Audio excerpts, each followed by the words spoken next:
And hello.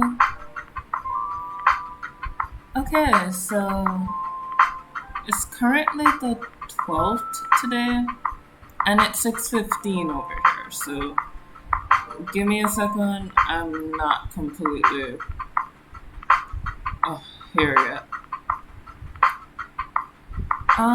Okay, so we are back with the triptych today, and it's quite different from the thumbnail that yeah, it's quite different from the thumbnail on the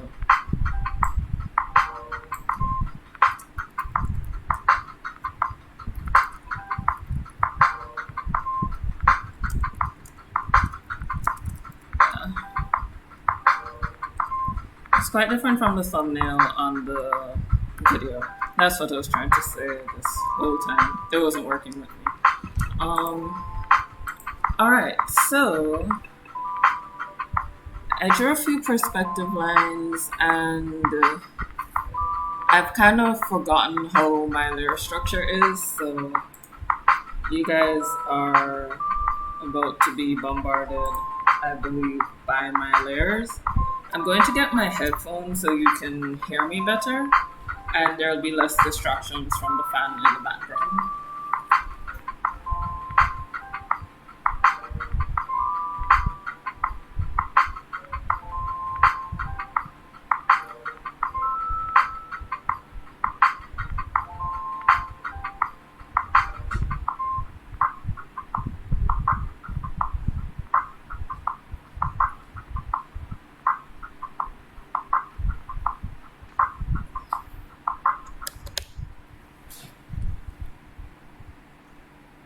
Okay, so I'm hoping you guys can hear me better and the fan a lot less right now. And let's get back to work. So I'm giving you guys some warnings from today. I need to hoot.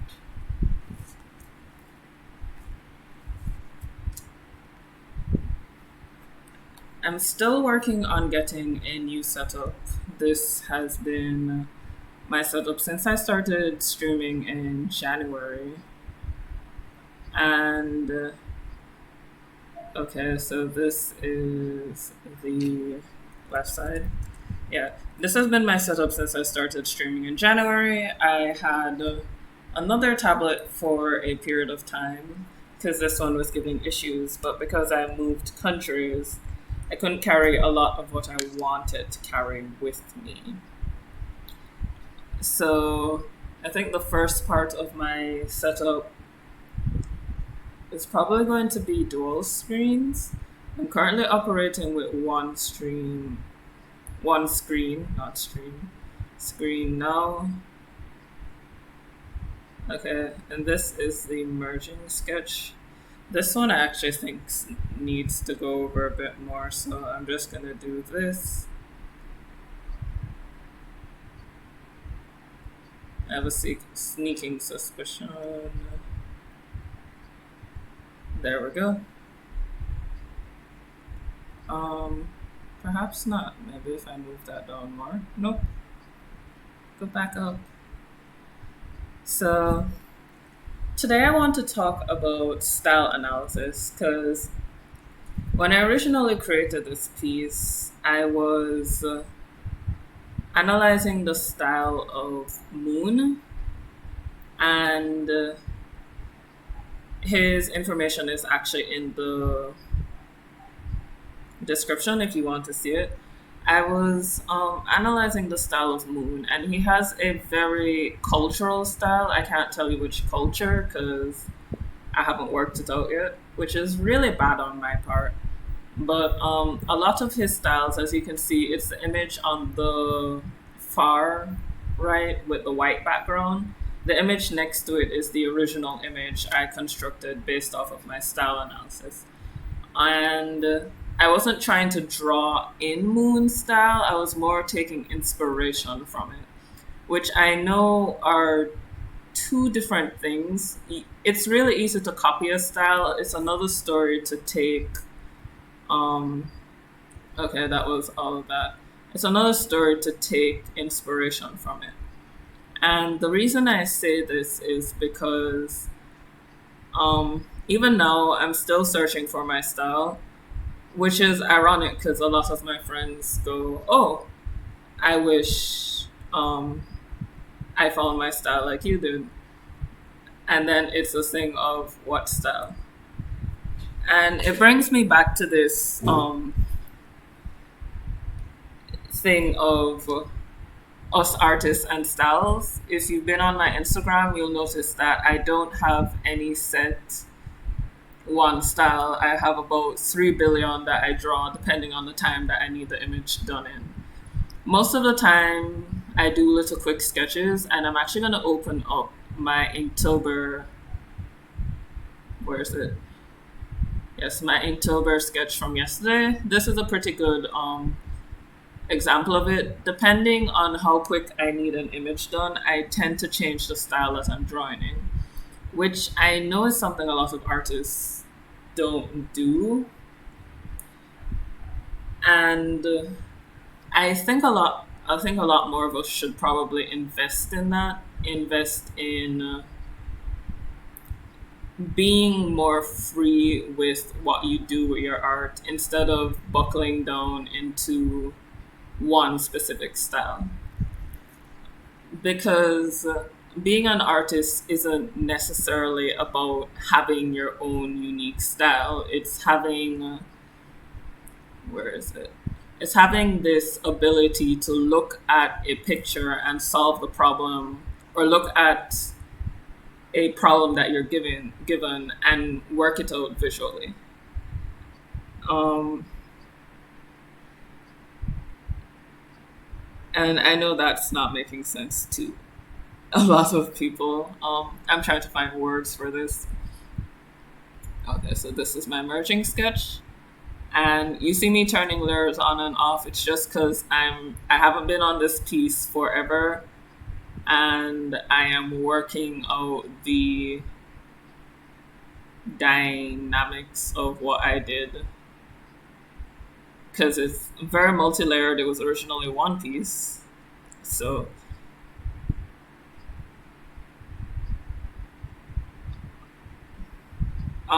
well, I suppose you're giving up on lockdown, Tony.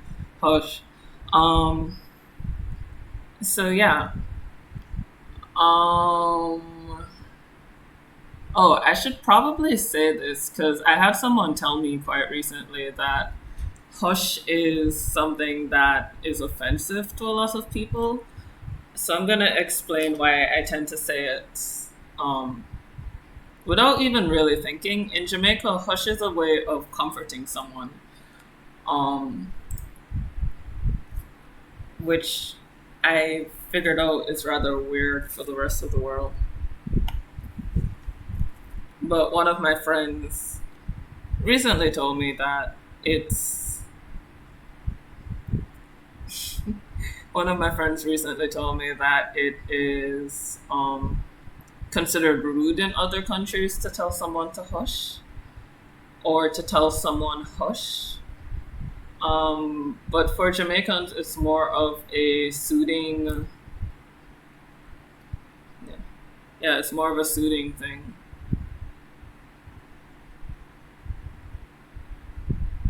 And just see with me for a while, because this tablet and I are going on strike. So there we go. So for some strange reason, my tablet and Photoshop are fighting, and I would like for them not to fight. And I think Photoshop is freezing. So what I'm going to do is I'm going to open something else so you guys aren't staring at absolutely nothing. And I'm going to restart Photoshop. So let me open, let's do Illustrator.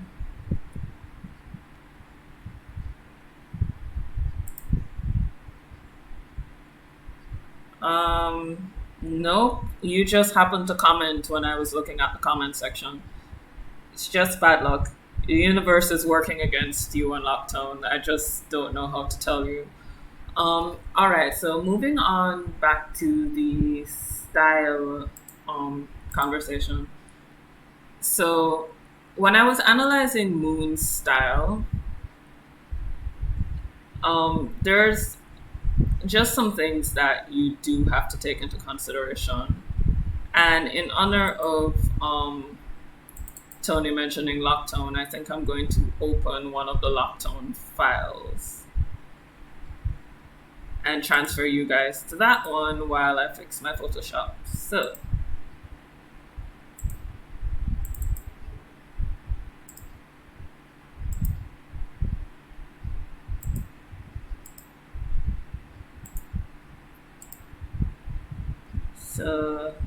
there we go. Done.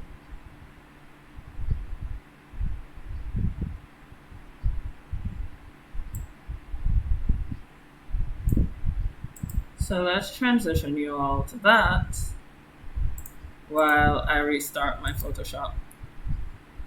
And I'm going to use this as an example as Photoshop is restarting.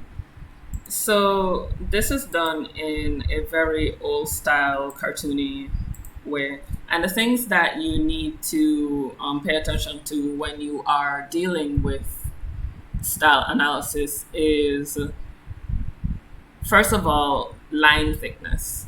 So how do I put that? Even if the work doesn't have lines, you as the artist will usually sketch curves, lines, you usually have a preference for the kinds of lines that you put into your work. And so you'll notice with this, apart from very specific areas, the line thickness is pretty much constant, which is a trademark of a lot of modern artwork, mostly because it's done in vector based programs, particularly animation. So you'll have things like, I guess a good example of this is Gravity Falls, Steven Universe. Am I gonna get in trouble for saying that on stream? Things I think about now. Um, I have to open my task manager. Photoshop is legit crashing right now. So I'm just gonna end its lifespan just like that. Yeah, so we tend to have constant line widths, and so on and so forth. Very clean, cell shaded, and all of that. You'll notice I'm going to say this doesn't have shadows, and I know there's that little thing under him that acts as a shadow, but you'll notice there's no shadow on the clothing, the arms, and that's kind of a trait of old style cartoons. They were very flat in color. They had a lot of shadows where it concerned the ground. I'm sure if a lot of you have watched Popeye or let's see, old cartoons. Guys, I'm going to reveal my age a bit. Don't laugh at me. So things like Popeye, Hong Kong Phooey, Pink Panther, they had lighting, but the characters were designed very flat, very much two-dimensional characters. And so line weight is very, very important when doing style analysis. With Moon, whose picture again is in the top right corner of the video with the white background. And this is an image from the Imagine FX article that Moon did where he taught you his process. So I had a bit of a cheat on this particular analysis because there was actually an article that he did. Okay.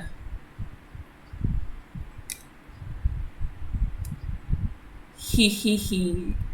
You'd actually be surprised by my age, but I'm not gonna tell you what my age is. All right, other things I want to see. So, another aspect of old style cartoons is they had very how do I put this? Simple eyes. I watched a lot of Boomerang when I was younger. Stop making fun of my age. Rude. Yeah. So they had a lot of simple eyes. Many old style cartoons had simple black dots as eyes, with basically strokes for eyelashes and eyebrows. Popeye, up until a certain point, had only a black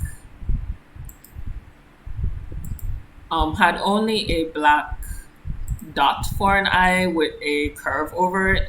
As the cartoon got more popular, he gained more complex eyes as animation changed. But if you're really going for that old cartoon style look, black dots are it.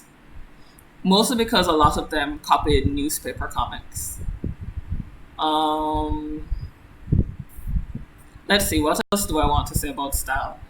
The type of shading and the color palette. So let's start with the type of shading. I'm going to break it down into, how do I put this? I'm going to break it down into, call it 5 types of shading. So, and I'm not going to use a traditional name for them like Renaissance painting and all of that. Hey, fun. Oh wow, if I were that old, life would be awesome. I'd be retired already. Um, if I were that old, I'd be retired already and I would be so happy. Um, so let's go in. I said I was going to break it down into the 5 types of shading. So we have flat color shading, which you tend to find in older cartoons. Think, like I said, think Popeye, Mickey Mouse, and so on, and Hong Kong Phooey, Dastardly and Muttley, Looney Tunes tend to have a flat color. And then, how do I put this? Flat color is different from a kind of shading called cell shading. Now, cell shading is really, really close to, in appearance, to flat color. Um, Cell shading tends to make use of gradients, though. And where are you? Fawn says I'm 10, Tony says I'm 64, and I'm dying. You see, Tony's about in my age group. He even knows what cartoon is. Oh dear. So, we're on that. I'm still in Illustrator. These sort of clipped eyes are also very characteristic. There we go, words. Characteristic of old style cartoons. It's usually the light source, and it's a very American style trait. Let's see. If we want to go into Asian style, and I'm not touching European style mostly because I do not know as much about European animation. It's currently a topic I'm studying in my free time. But if we're talking about old style Asian cartoons, a really good example of this would be Astro Boy. And I'm not talking about the 2004 remake version. I'm talking about Astro Boy, like good old black and white Astro Boy. Astro Boy made use of a lot of shading. It was very revolutionary for its time, and that would be closer to today's cell shading. Even the remake version of Astro Boy uses cell shading. Let me get a picture of it and show you what cell shading is. So it's still flat color, but the flat color um, produces shadows. It's kind of a hangover from. I mean, many artists draw it by hand now, but cell shading is most notably used during by 3D models that want to make the model look as if it's 2D. A good example of this is The Simpsons. The Simpsons has a lot of three-dimensional cell-shaded objects, and they use this to make animation a lot easier because The Simpsons comes out very frequently for a animated show. And there's Astro Boy. What I'm talking about in cell shading are these. So you'll see he has a highlight, he has a flat color, and he has a shadow. And what cell shading does is it breaks down each of these aspects into different flat colors to create a two-dimensional feel to a 3D object.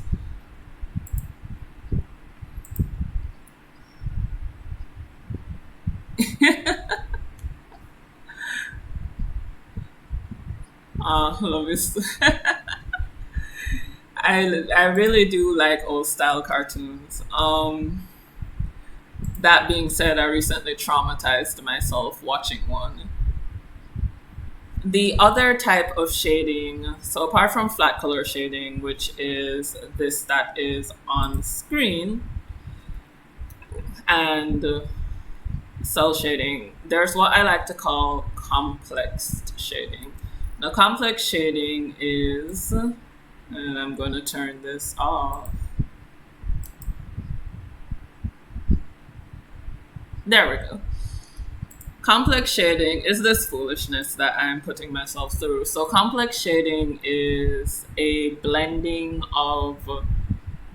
seamless blending of colors. So, you have, this isn't really seamless, but this is as close as I can get to it. It's more of the realistic painting that a lot of people know of and that a lot of people tend to analyze as being quote unquote real art.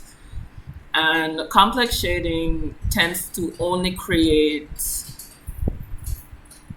boundaries with a difference of value, hue, and saturation. And there are really no lines in this kind of shading.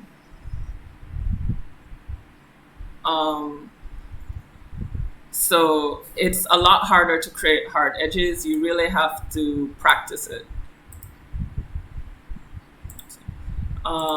Let's see. I said 5 types. There is another type of shading, rarely used in animation. It's mostly used in traditional art, although recent animation such as Dororo has made good use of this. And it's a sort of cross-hatching shading that's very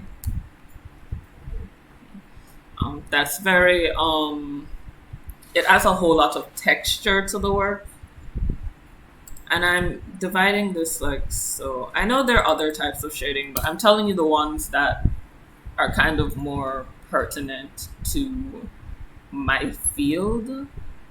So let's see if I can. I'm trying to think of a. I know Dororo made use of it recently. Trying to think of another animation that used it. I can't off the top of my head. I'm so sorry. Can't remember. Okay, hold on. Have I seen the newer Mickey Mouse series? It's the old style and humor, but done with today's technology. Hi, Moira. Okay, welcome. Um, let's see. No, I have not seen the newer Mickey Mouse series. I have, however, heard of it. I noticed they've been doing a lot of remakes of old style cartoons, specifically Looney Tunes and Mickey Mouse. Um, I'm not even going to address Disney's current live action kick. Hey, Kaid's here too. Hey, thank you for staying up to ungodly hours to join us. um, okay. So my Photoshop has recently recovered from its crash, so let me see what I can do about this. Alright, so there's that cross hatching style, and then there is really simple animation where you just don't shade. Um, no shade animation is used as more of an effect nowadays. I'll actually look for it now, fun, and see. Yeah. So outline animation, as I said, is used more of an effect than as a type of animation shading nowadays. And the I watched a movie. I think I posted it in the Discord, and ironically enough, it was my first time watching it. And when I did some research on it, I discovered that they were recreating it with an extended version. Um, yeah, I realized they were recreating it with an extended version, and it's called "In This Corner of the World." There is a scene in the animation where the character, how do I put this, because it's not at all a lighthearted story. It's No, I'm lying, it is sort of lighthearted, but the topic it deals with is very heavy. It's about Suzu, who is growing up in Hiroshima, and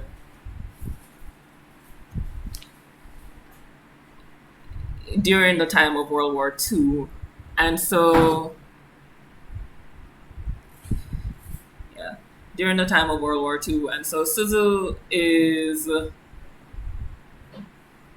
yeah, Moira knows what I'm talking about. It's kind of hard to describe. It's really lighthearted in a way, but at the same time, the reality of what it's telling you is very, it gives you an understanding of why all the countries kind of came to their senses and created the United Nations after that war.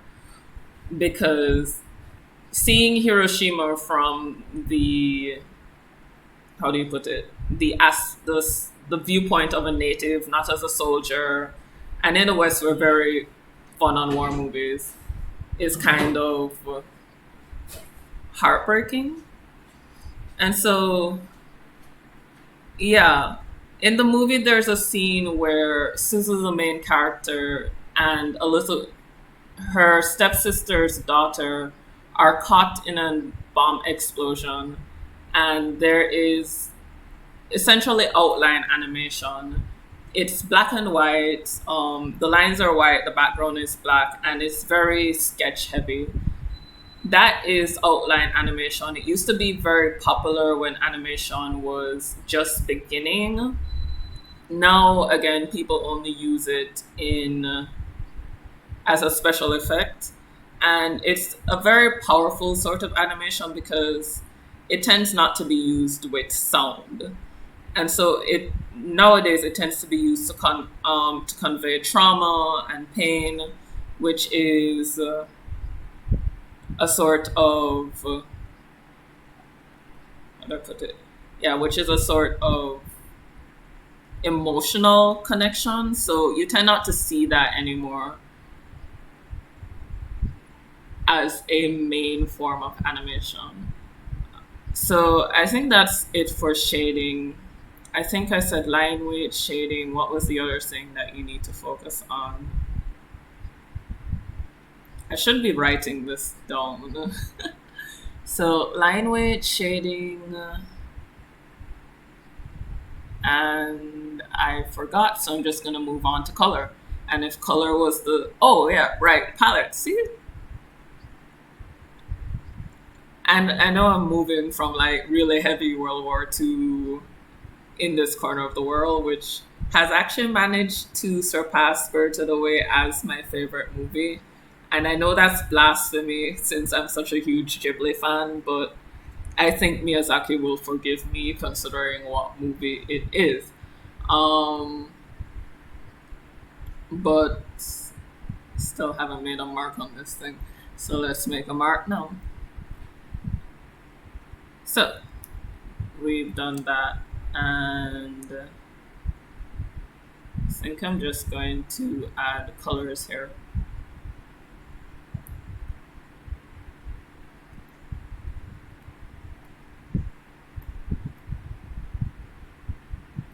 Okay. So Photoshop is kind of slow right about now. So what I'm going to do is, first of all, I'm just going to be patient with it for a while, but there we go. I'm also going to close out of some programs.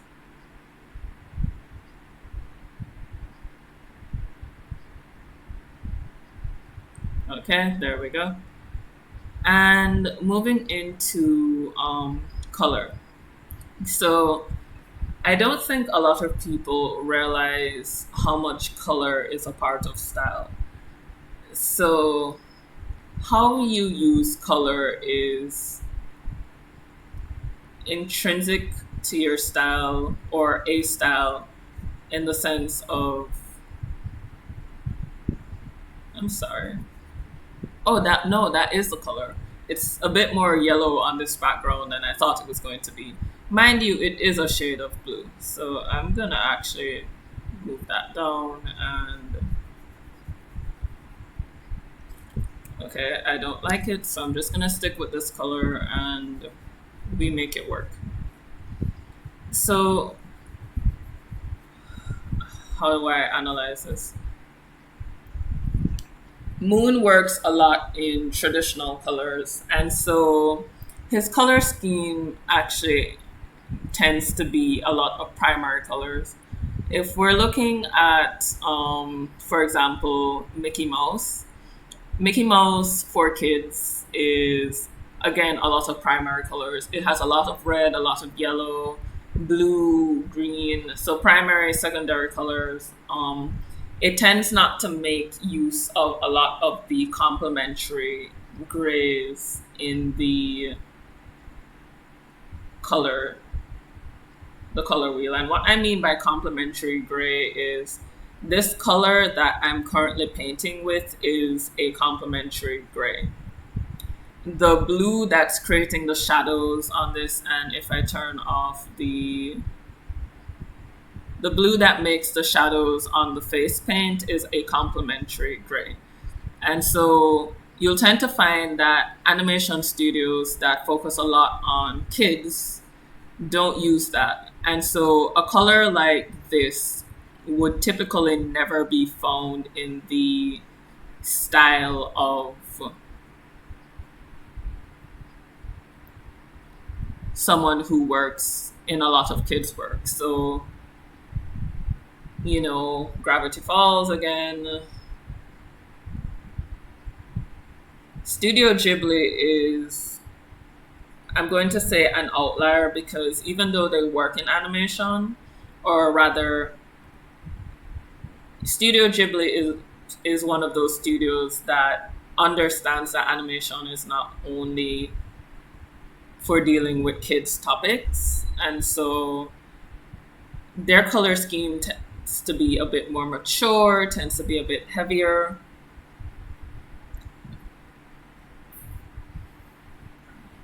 Yeah. I'm sorry, guys. Yeah, it tends to be a bit heavier and more mature. So I'm moving in here.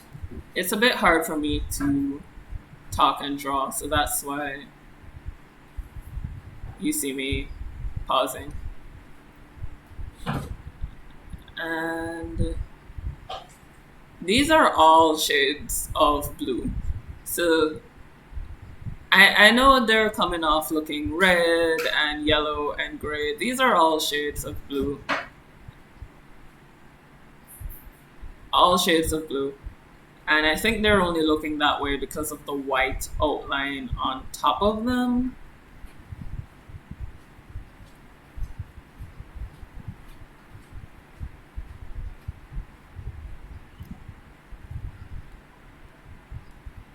Mm. All right, so let's see what else I want to talk about in terms of color.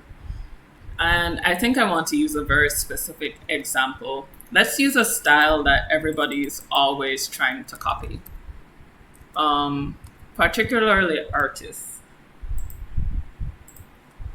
And that's going to be Pixar style. Now, how do I even begin to approach this? Okay, I know. We're gonna use the perfect scene from Up. And it's gonna contradict a lot of the stuff that I said, but Up is a story dealing with a very mature topic for kids animation. So I'm gonna explain a lot of Pixar style to you. So moving all the way to the top. So let's start with line width. And I know this is a 3D model, but if you were going to draw this and do it as a sketch first, your line weight here would actually be very thin because Pixar doesn't have a lot of, how do I put this, exaggerated lines. They have exaggerated features, but their lines themselves aren't exaggerated.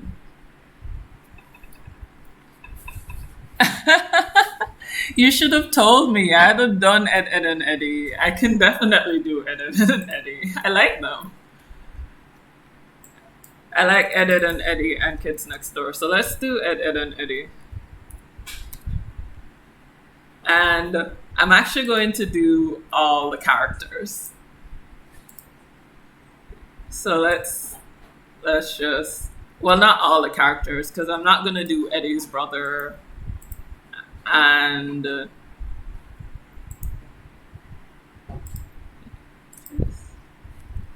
okay, so let's do Ed and Eddie. Ooh.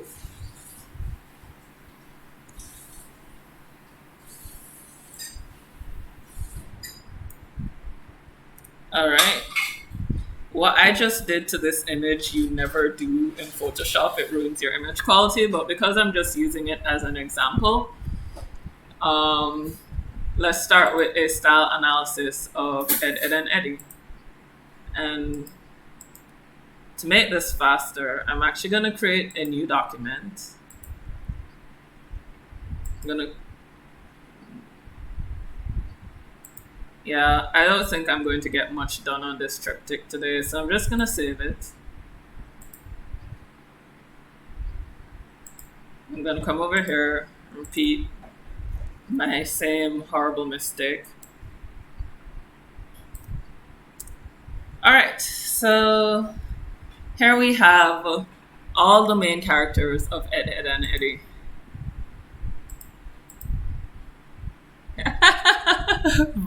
Fawn says, oh Lord. So let's do our style analysis, starting with line weight. First of all, knowing the inspirations of your characters is a good place to start when you're doing style analysis. And if you couldn't tell, Ed and Eddie is inspired by a lot of newspaper comics. So it's a very American newspaper style. A lot of artwork during this era.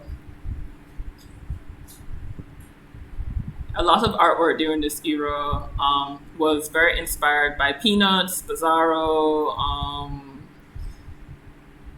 was it Handicap, Space Ghost, you know, those kinds of comments. So line weight in Ed and Eddie tends to be as if you were drawing it with a pen. So you will have sections like here on Kevin. I'm gonna change to my red pen, create a whole new layer, and I'm going to mark this to Oblivion. So here on Kevin, you tend to have exaggerated line work. Even though the line work tends to be thin, they play with the line weight, and everybody has a black outline. So this is very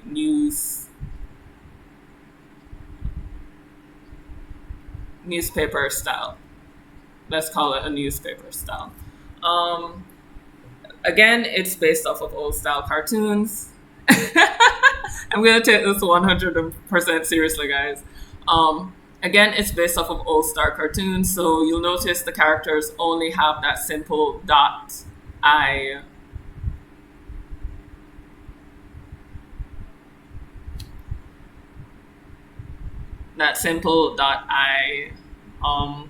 With, like I said, any stroke is, for eyelashes, tend to be strokes, or in this case, eyebrows.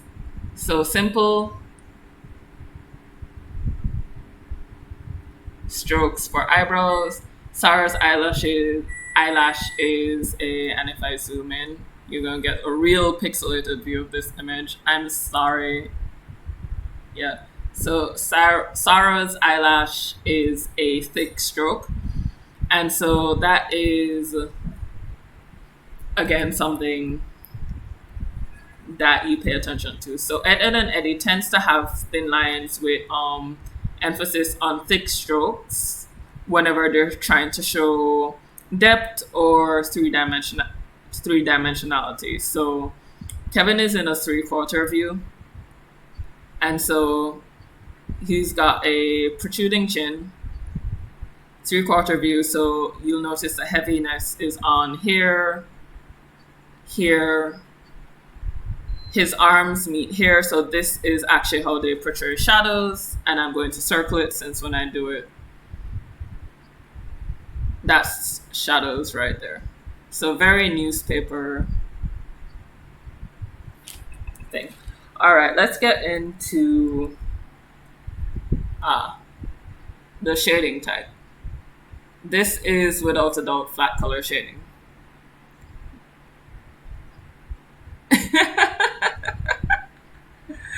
I'm done. Rude. You guys can keep guessing. I won't tell you if you're right or wrong. So this is definitely flat color shading. And it's color palette for Ed and Eddie. I'm going to bring it out for you. And I'm actually going to bring up my color wheel. I want to make sure you guys can see it. So I'm going to come over here.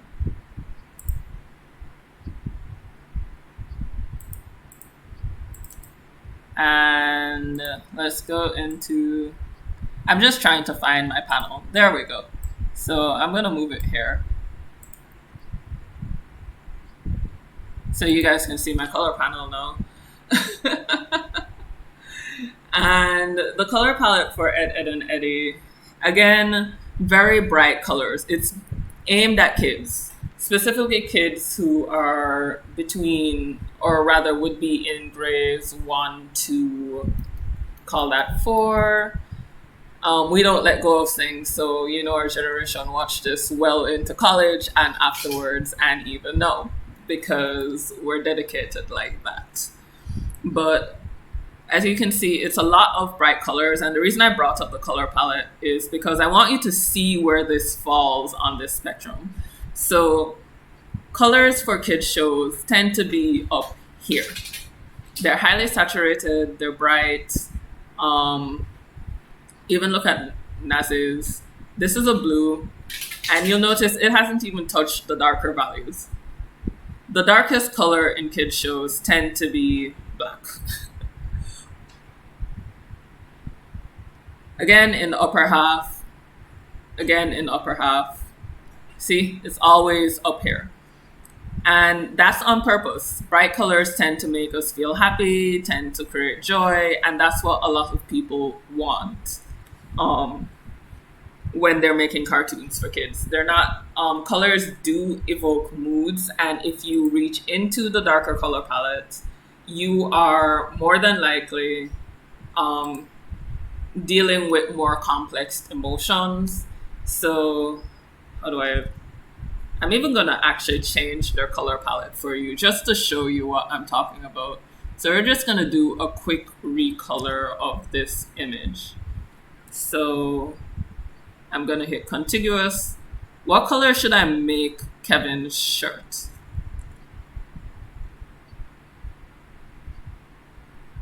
Like, what? Give me a color. I'm going to turn Ed, Ed, and Eddie into a series of very sad characters. So I just need colors. And then I'm going to talk to you about the color palette of each character based on their personalities. So let's scroll down.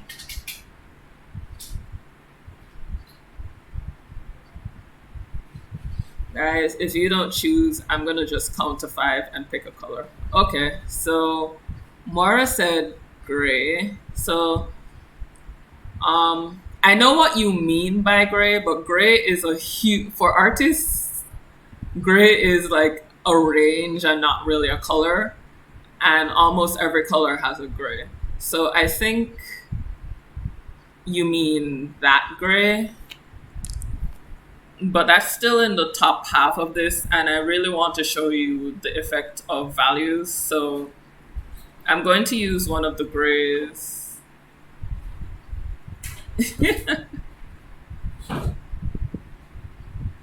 I'm gonna use a gray that's in his green. So let's go here. That's his color. So I'm gonna use one of the grays down here.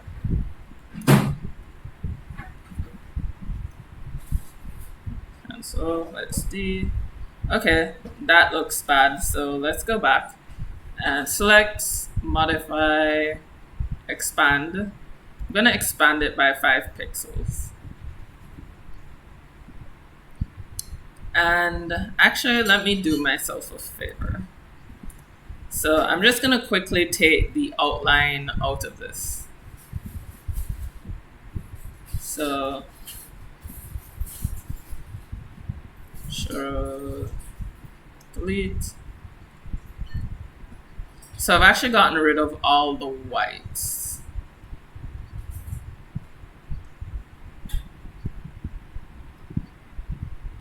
I'm just getting rid of all the colors. I know this is the worst color removal we've ever seen. I'm just doing it really quickly. So just stay with me.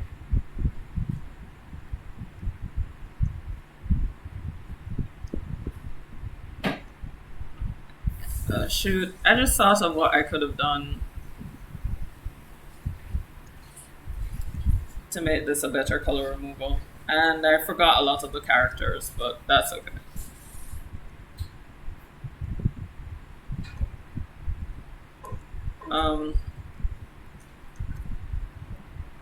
So D, let's take Sarah's shirt out.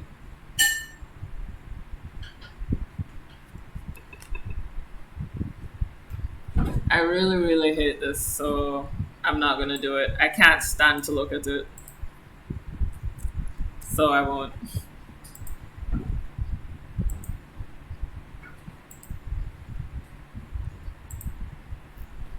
Alright, I'll just paint over it. I just can't. I can't look at it. So I'm gonna use this gray. We're getting in here. I'm just gonna replace them with darkened versions of their own color. And this is still a high saturation color.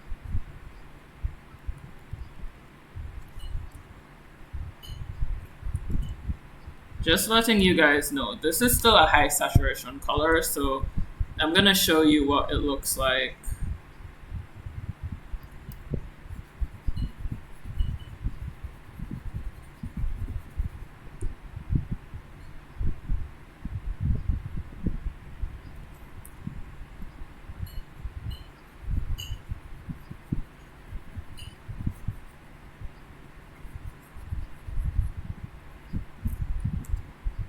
And that is the absolute worst. How do I do this and it doesn't kill my artistic sensibility? Oh, I know. What am I doing to myself? And it's gonna take a lot less time to control you. I don't know if you guys can see this. Fawn says now it's a coloring book. Okay, so I'm actually gonna take the values down. So first things first, let's get rid of the white. Delete.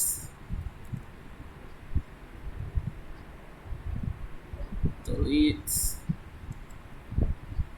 Okay, so I think I've gotten rid of the white. And I'm just gonna take the values down. So Control U. And I'm using the hue and saturation panel in Photoshop. I don't know if you guys can see it. I'll check. Nope, you can't see it. All you're doing is staring at the layers panel. Can I fix that? Let's see. Aha. Yes, I can fix it. I feel so smartical. Alright, so that's the hue and saturation panel. And let's see. So what I'm gonna do is I'm going to bring the values down. Move the saturation up. Change the hues. Oh, there's something else I have to do. I'm sorry.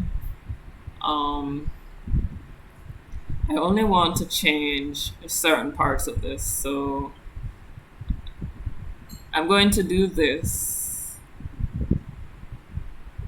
And then I'm going to erase out the skin tones. So bring the values down.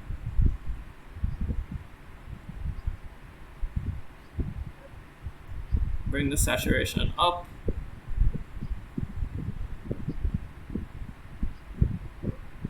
Okay, the values down into here.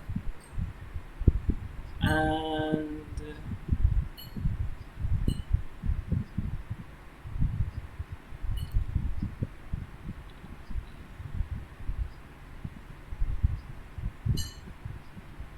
where is it?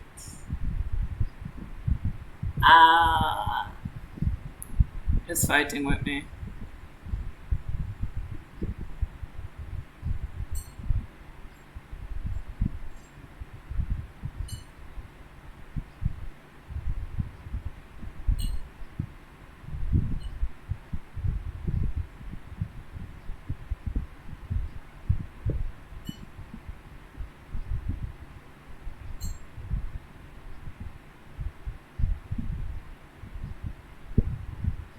Okay, and then I can open up layers, brush,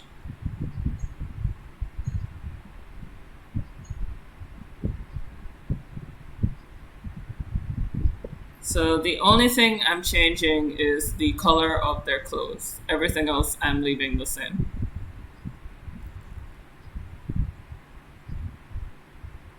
So just see with me for a second. It kind of looks like it's nighttime.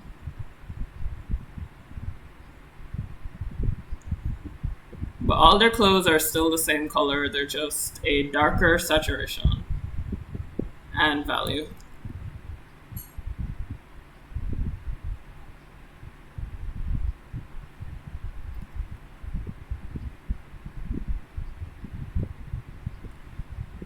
Except for the people who are wearing white, because white doesn't really go up and down like that, but I'm about to fix that right now.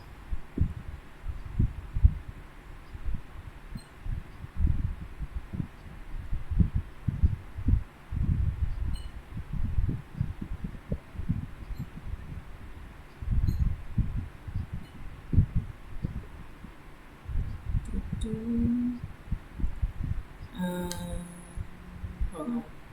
Now it says Should I fix Planck?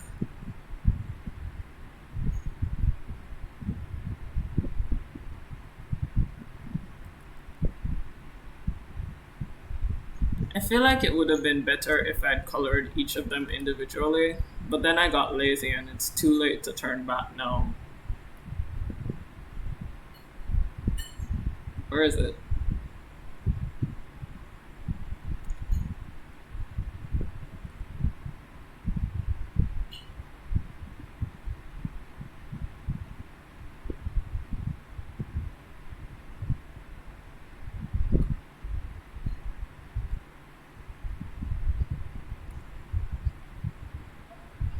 Alright, so this is the quickest color scheme change you've ever seen in your life. And okay. So let's take that off and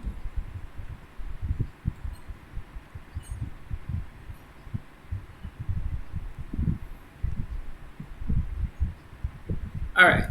So we've just dropped the values and let me see if I can get in here. I'm actually going to change the hue back to normal.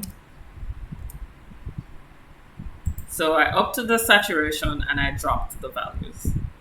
So let's actually drop the saturation some more and leave the values the same. And okay, so this is just them with low saturation. And talking about color palette, they still look like the same characters, but they don't give you this idea that, how do I put this? That they're kids, of a sense. Actually, let me disable the layer mask. So we're just gonna deal with each fun. Yeah. So we're just gonna deal with each aspect of color, hue, saturation, and value, one at a time. So right now the saturation is at -57. Before you guys saw that all of the colors were in here, so I'm just gonna color swatch them so you can see them now.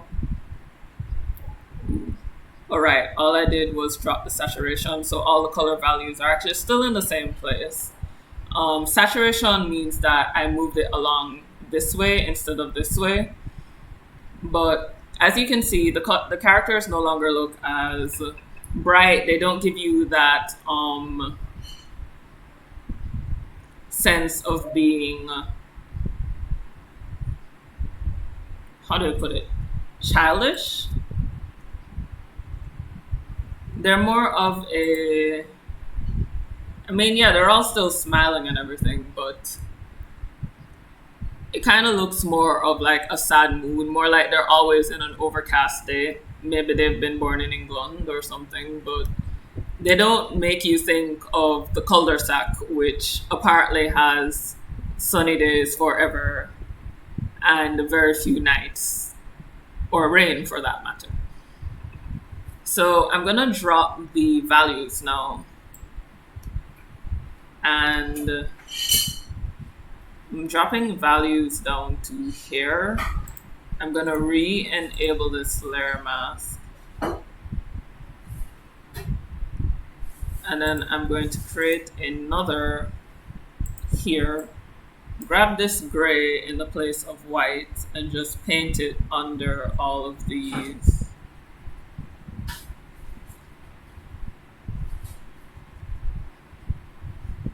So that you don't get that glaring white disparity. Nope, it's gonna look creepy on teeth. Okay. All right, and so now that I've dropped the values, I'll disable the layer mask again. It's kind of hard because all I've done is kind of dropped the whole picture, and I haven't really changed the palette, so you can't really see it. So let me just do it for Kevin alone so you can actually see what I'm talking about, which is to say,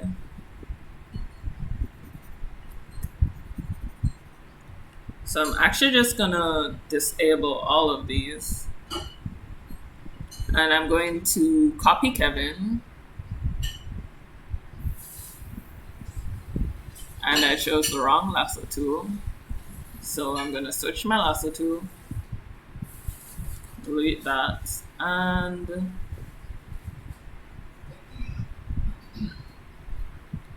let's just do Kevin alone. So do that.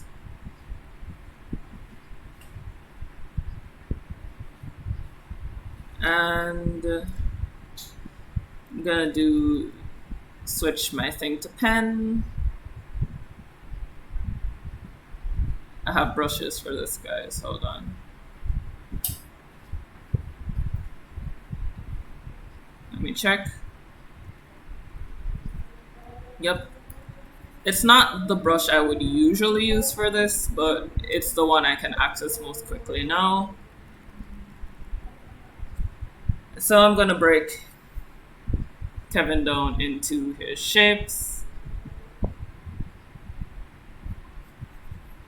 Oh, it would help if I were actually on brush and not eraser.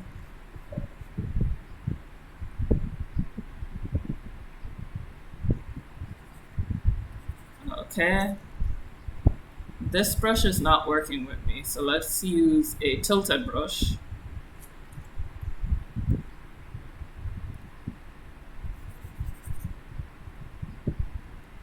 I was trying to use a brush that was more of a marker, but it wasn't working with me. And so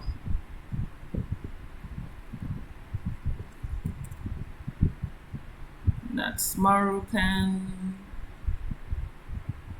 Here, this one is a ballpoint pen. There we go. So I'm gonna break Kevin down into his basic shapes. So first basic shape is squares. Second shape is another square. Then a rectangular shape or a triangular shape.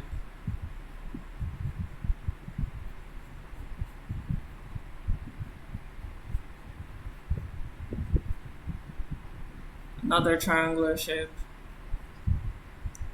Huge triangle.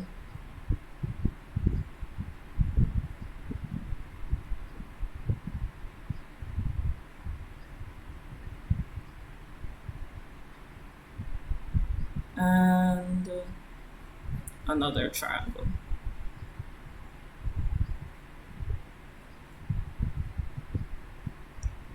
Okay, and so if I drop down to here, build that up.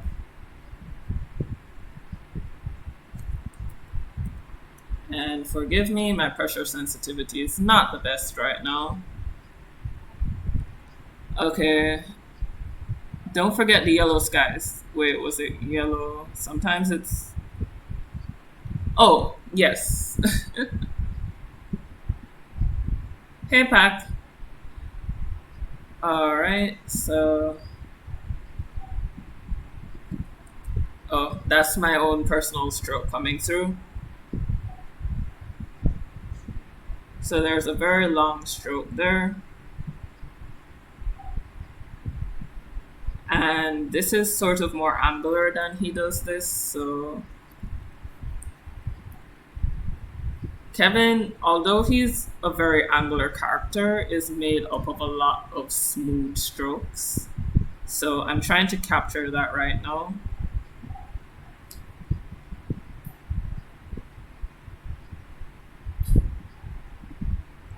So please see with me.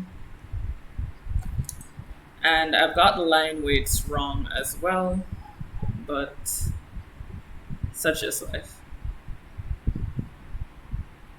I'm ignoring that thick stroke for now. And just drawing the outline.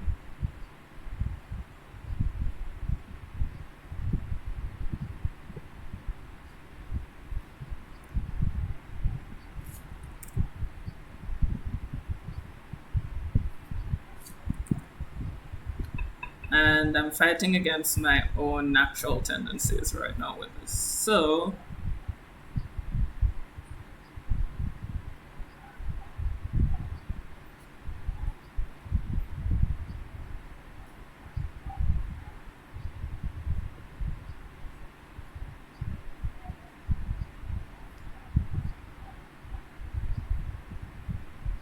and I can't actually see the hands because of how bad this image is, so that's just gonna have to stay for now. I made the feet a bit wide, so I'm gonna correct that now.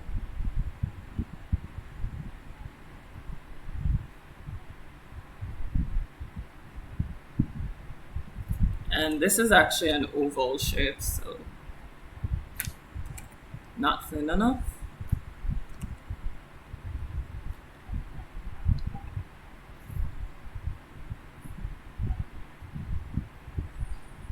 There we go.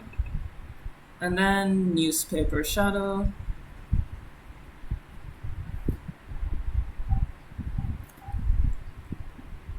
And stroke.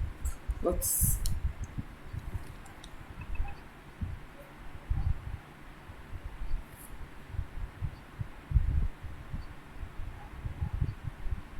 So like I said, thicker strokes for where they want to create depth tends to be, whoops, smoother strokes.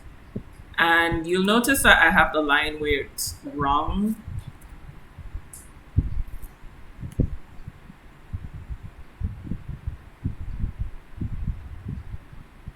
Let me look at other images of Kevin.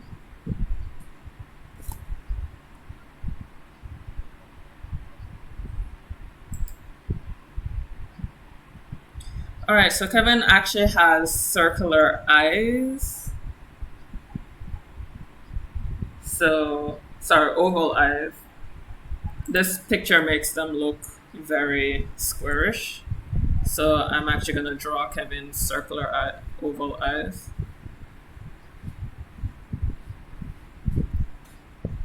And he's got a lot of space between his eyes, so that's still too close.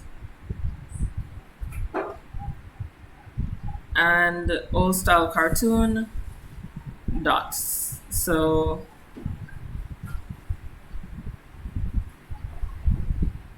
Edit and Eddie makes lots of use of dots. One thing I noticed just scrolling through pictures of Kevin is that even though in this pictures the dots of his eyes are actually in the middle, in most pictures Kevin's dots are actually here. So I don't know if he was cross-eyed, but so goes the saying. Just moving his face. Bring that. And so my tablet has frozen again. And I have the line weight wrong, which is really bad in this instance. But breaking down the proportions of this character, I put too much emphasis here. This is a more triangular shape, and I'm going to show you what I mean by triangular right now. Meaning that here is more of a triangle, whereas mine is more of a rectangle. So that should actually be more like this. But again, ignoring that for now. This is just a quick sketch to show you the difference in color palette.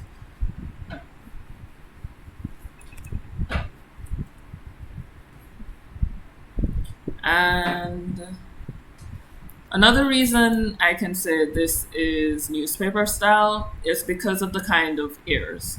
So the ears stick off the head, but newspaper style tends to have ignore all the details in the ears, and they do this by doing one of two things. They either do that. Sorry, one of three things. They do that, they do that, or as with Kevin, they do the spiral in the ear. So Kevin actually has spirals in his ears.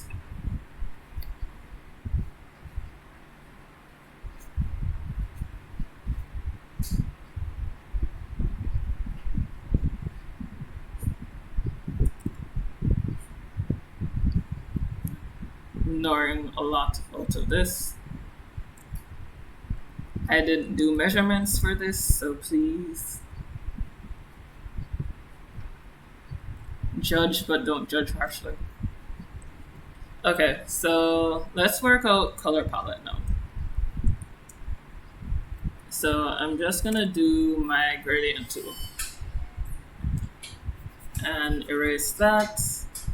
So now I can just fill this and show you what I mean by.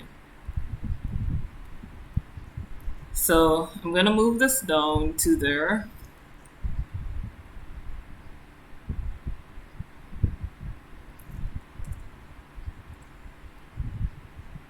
Oh, I wanted it to be contiguous, so D.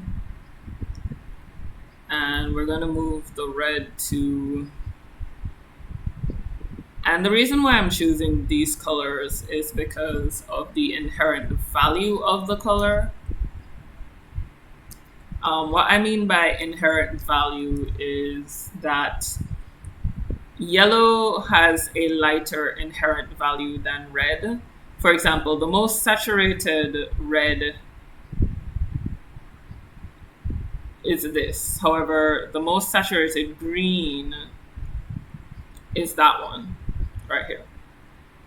The most saturated yellow is there. Even though you have saturation going across here, the most saturated colors don't always exist at this point, regardless of what your graph says.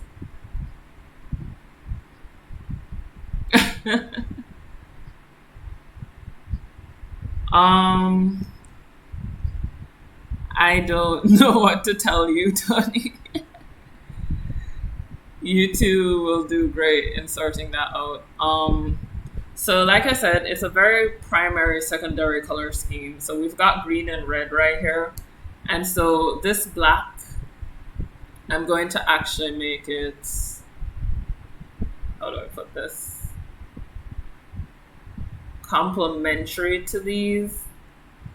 So the opposite of red is actually green, if I am remembering this correctly. Z.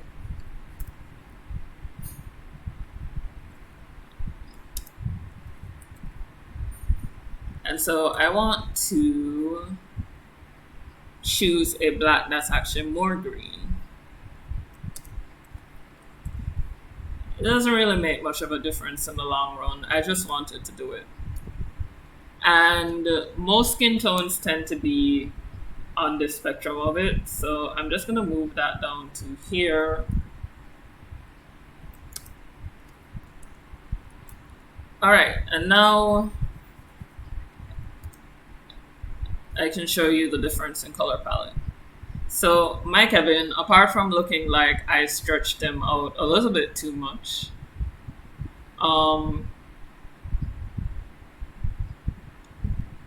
looks, I'm sorry, what the hell? Yeah.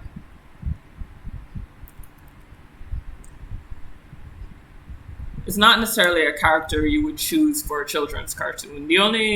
He has better resolution, but overall it's a poor character. So in terms of line weight, I didn't get that right. The eyes should have put that black dot more up, but this is not self-critique session. I'm talking about color palette. So in terms of making the palette darker, changing the saturation on the value, this character looks a lot like it should be on a more mature version of Kevin. He also looks older, and that's not just because of the Like, sorry, D. So this looks like this should be on an older version of the same character.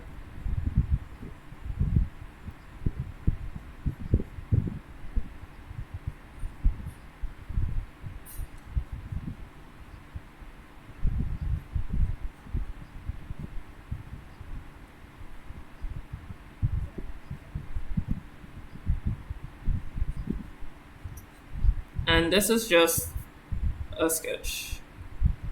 So it looks like it should be. I just need something to do with my hands, guys, because they're over here and they're being fidgety. So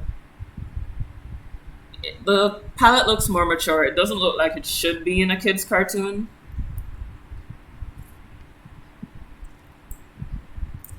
And the reason for this is simply because the values are darker. Darker values tend to produce a feeling of maturity, more somber emotions, and I'm trying to find the word that I want to use for this. And they tend to give you a feeling to expect more mature stories, whereas brighter, more saturated colors tend to be associated more with happier moods, um, more simple childlike emotions.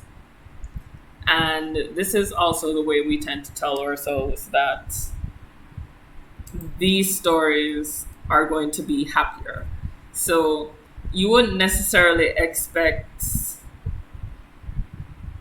something with a palette like this to be telling you about, for example, what In Our Corner of the World did with World War II.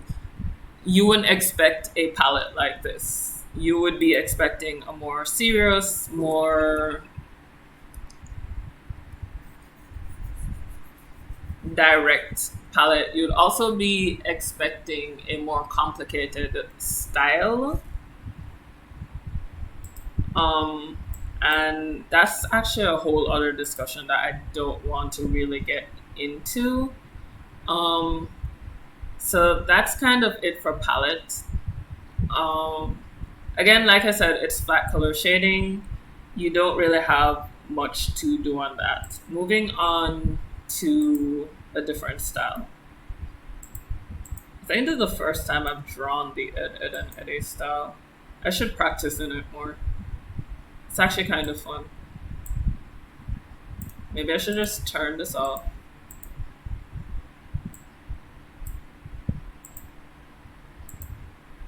Okay, so this is Ed and Eddie. What other style should I look at?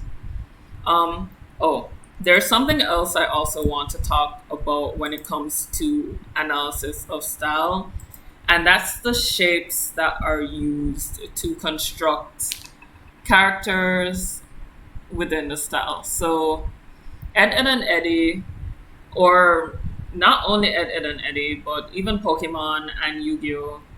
Tend to make use of geometric shapes in their character design.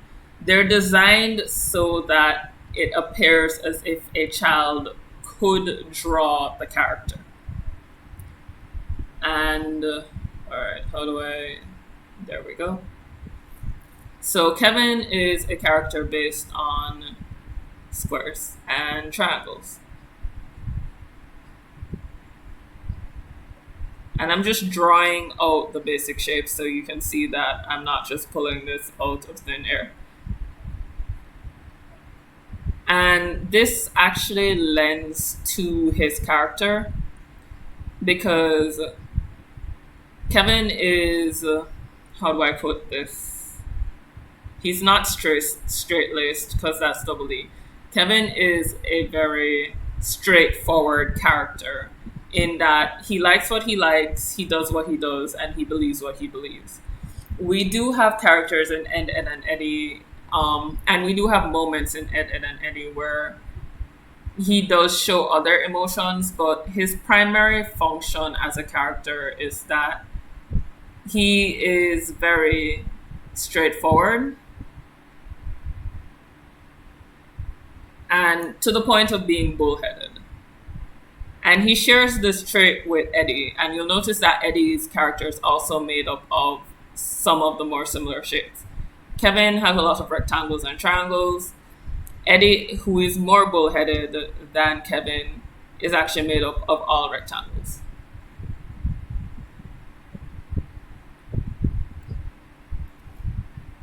All right, so let's talk about characters that are softer. Now, another reason why, oh, I should mention this before I move on. Another reason why the Ed and Eddie characters tend to be made up of rectangles is simply because they're children. Kids have not yet developed any of the curves or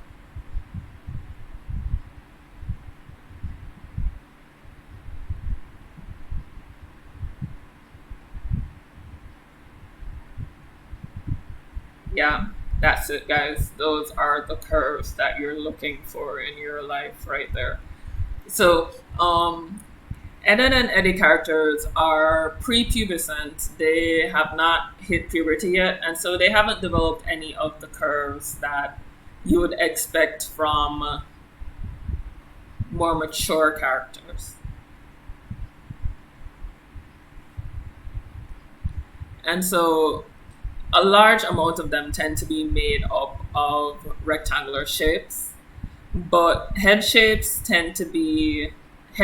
and line shapes tend to be reminiscent of their character personalities. Like I said, Eddie and Kevin are the two most bullheaded characters in the show, and they're square headed. Another square headed character who's actually the complete opposite of them is Jimmy, or at least appears to be the complete opposite of them. However, you'll notice, unlike Eddie and Kevin, and I'm going to hide this for a second, who you can clearly see are solid squares, Jimmy's square silhouette has been broken up by lots of softer curves. They tend to be made up of harder lines. Whoops. So they tend to be made up of harder lines, straighter lines. Jimmy is a frailer character, so you'll notice he's made up of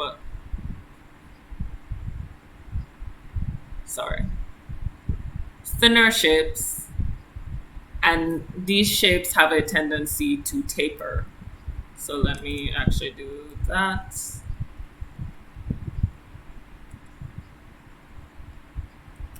Will you just work with me for one day, Photoshop? Thank you. So these shapes tend to taper off at the end. And it's, how do I put this? You might not think it's something that's important, but you'll notice that no other character has shapes that kind of does that. And Jimmy is pretty much the frailest character of these group of kids. So no other character really has shapes that are as soft as Jimmy's. So moving from these two bullheaded characters to Jimmy, we have Sarah, who is kind of designed to be soft but aggressive. And she tends to be, like I said,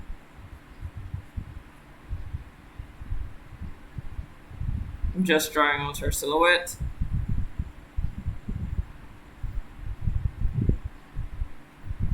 So she's very much a mix of soft and hard shapes. So her main bodily shapes, again, rectangles.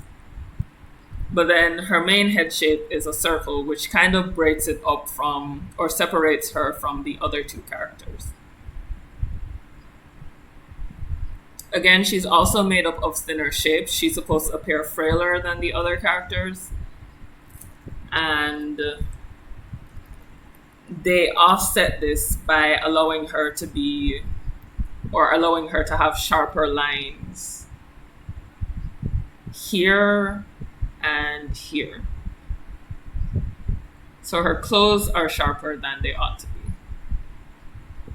Moving on to other frail characters, let's deal with Double D. Double D is kind of like a giant triangle.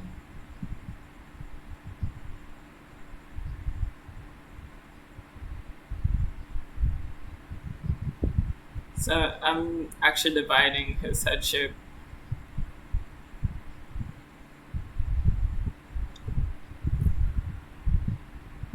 So Double D is made up of what is considered to be the most stable shape, the triangle.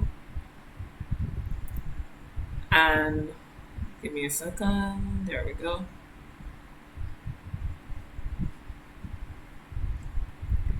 And triangles tend to lend stability to our character. So, as the most rational character, he is made up of the most triangular shapes. The other most rational character, if you can call it rational of a sense, is Naz. And you tend to find the girls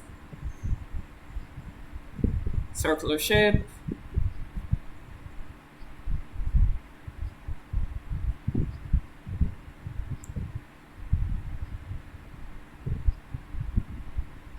Okay.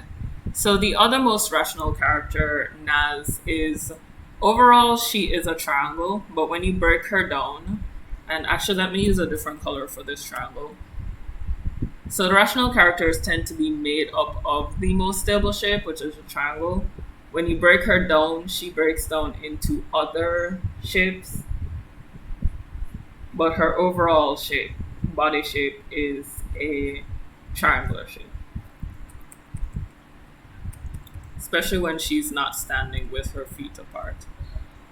Um, Another quote unquote rational character is Rolf. Rational in the sense that his own logic makes sense to him, but Rolf isn't really considered. Um, how do I put it? Ralph doesn't really consider the common sense of other people. He's rational under his own set of rules, which I'm actually going to break this up in the sense and compare him to Ed. And I kind of want to switch back to Red for this comparison. Ed is noticeably the least, whoops, call him the least intelligent or traditionally intelligent character.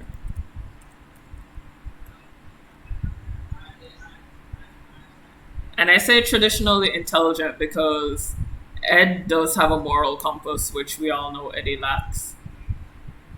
So, characters that tend to have similarities tend to share the same head shape, same body shapes. So, I'm going to use green to show you what I'm talking about.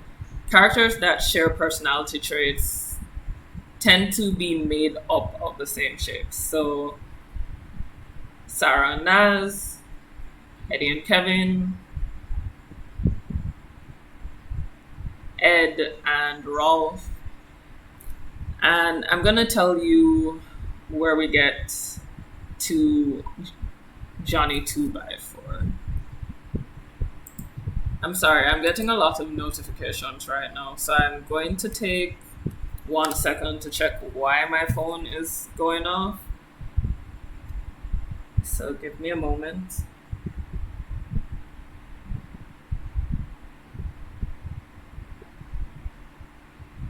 Okay, so it's not the end of the world. Alright. So we tend to have characters who fall outside the regular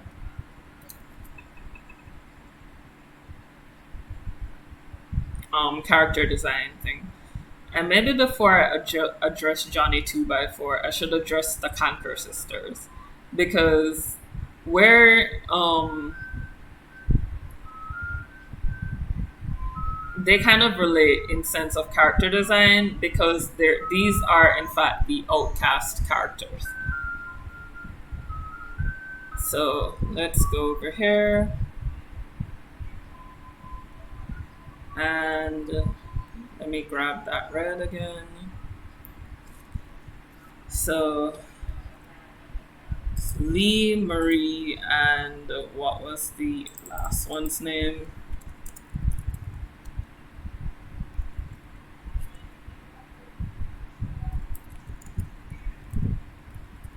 Okay. All right.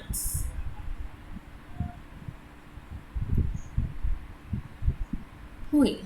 I forgot the name of the last Canker sister. So I'm just gonna deal with the first two that I remember, and then I'll research the name of the other one. So let's start with Marie. Marie has a square head. It's kind of rounded, and you'll notice that almost all the girls are made with rounded heads. This is really just a softening of a sense. And I say almost all the girls because without a shadow of a doubt, that's a rectangle.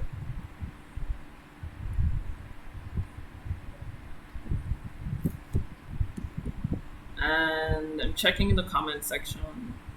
Okay. Nothing new. Let's look for the names of all the Conquer sisters so I can stop avoiding naming her.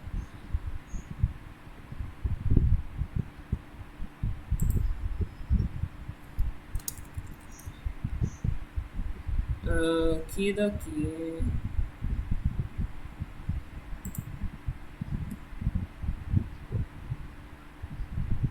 Okay, May. There we go. Lee Marie and May.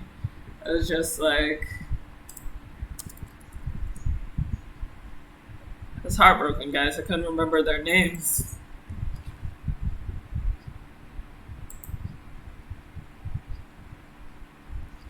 Okay, so now I can continue. And I believe this is, yep, that's me. Okay, so we have characters like May who are completely out of it. Probably like myself right now. And May has a circular head. For not being quote unquote the smartest of the Canker sisters, she tends to be the most sensible.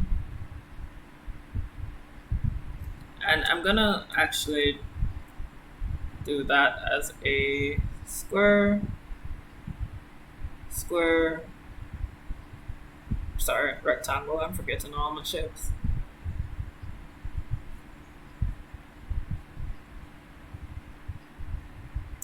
And you can't really see Lee's shape right here.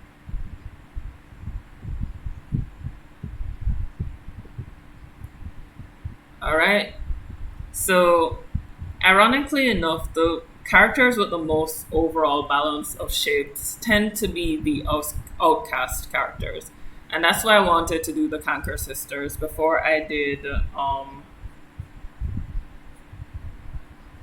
Johnny 2x4. Because the characters that actually relate the most to each other personality wise, I want to skip this. Oh, I know where to draw the line here. In that they kind of follow their own, they have their own lives, and these characters are basically the characters that live in delusions. For the Conquerors, it's that the Eds like them, and for Johnny, it's Plank. And these are the characters that tend to have, or tend to be a mixture of shapes because they tend to have a mixture of personalities and moods. But overall, it's a simple shape distribution. Am I making dinner? Actually, I made dinner or I prepped for dinner prior to starting the stream. So I'm not currently making dinner. I already did make dinner. So that's basically it for the shapes and designs of the. Oh, I drew this on the layer. See, this is why you make copies. Yeah. So this is it for my breakdown of these characters, their shapes, their personality types, their palettes, and their line weights. I think I can probably leave this now. Um, I wish I were making dinner. Let's see, what else do I want to do with analyzing styles?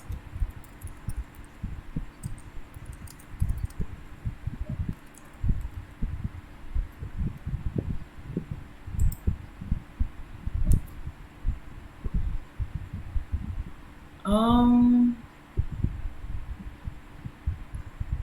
let's see.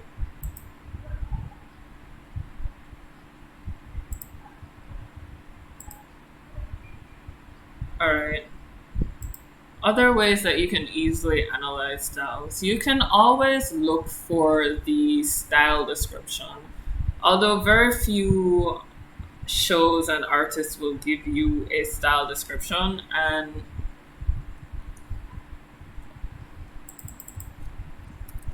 or a style sheet.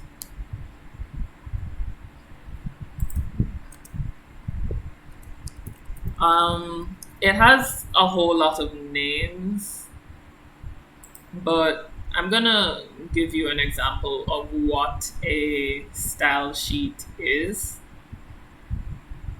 So, and this one is The Simpsons.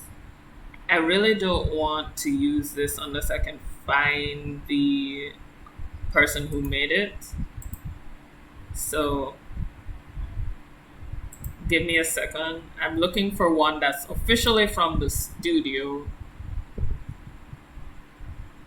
Because then I can just tell you that it's the studio's. Okay, I am. Da, da, da, da, da. Okay, I'll use this one.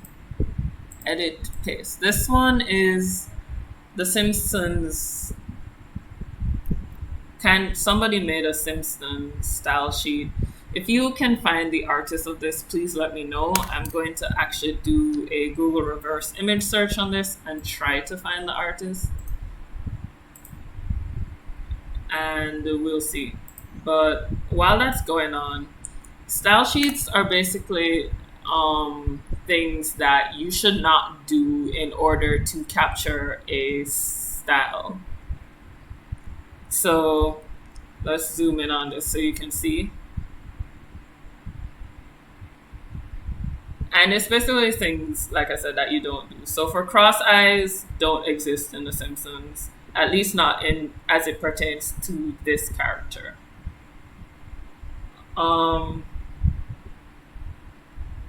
it says complete circle for eyelid, meaning that you draw it within,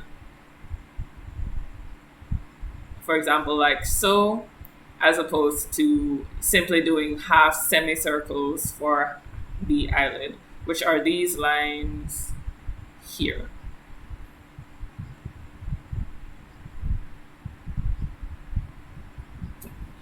You don't use sharp teeth. Oh, this is probably from the studio because it says on this directed. So this is probably from Bento Box. So Simpsons don't have square teeth. They do have this sort of mixture. And Simpsons is another cartoon inspired by newspaper style, even though it's 3D. A lot of styles tend to mix inspirations.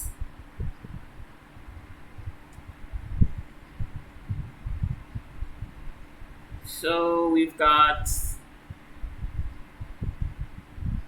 So when Simpsons teeth come together, they don't have that line.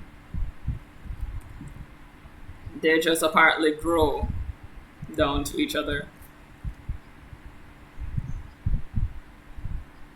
And basically, what a style sheet is, it will explain to you all the different things that you don't do on a character and what you do on a character to keep the integrity of that character looking like that character.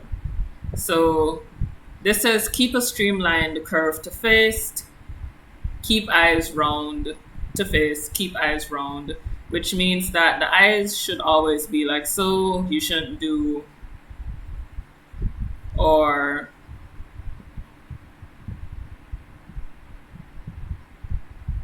but they should always be round. And I know this seems like little trivial details, but these sheets exist because multiple animators and multiple artists work on the same project. And there's a reason. Oh, I need to go right back. There's a reason you have designers separate from artists. It's so that when multiple artists work on the same project, the character doesn't change. And if you fancy yourself a designer, if you have the animator survival kit, there is an example in the book where there's a character that had sort of roundish eyes in the main frames, and in a keyframe. And what a keyframe is basically the most important frames in any animation. It's usually frames where you have contact or major action, but the animator who did the in-betweens, which are every other frame outside of that, did these sort of eyes. And what you got was a sort of wobbling effect on screen where you kept on seeing the character's eye go up and down. So that's the reason why these sheets exist, to keep drawing consistent. So if you are trying to analyze a style,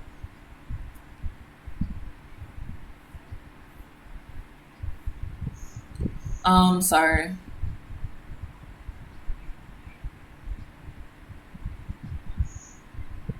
Do you remember that it is like the computer juice jawbreakers? Yes, I do remember that. I remember that Kevin's garage is also full of jawbreakers. Reminds me of Dragon Ball. You can usually tell who's the designer at the time based on some details about the character. Um, that's exactly why these sheets exist, so that you don't,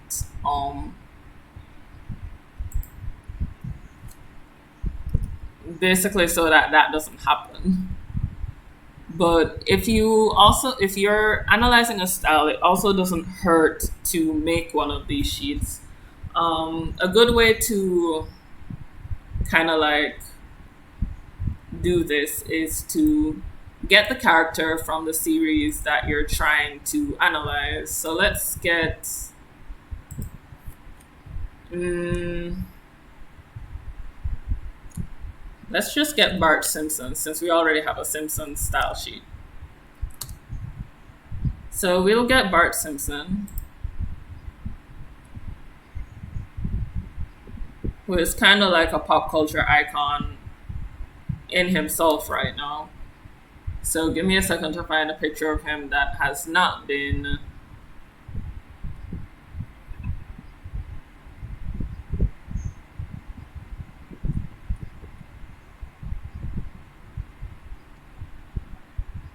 memeified. Let's use cartoon.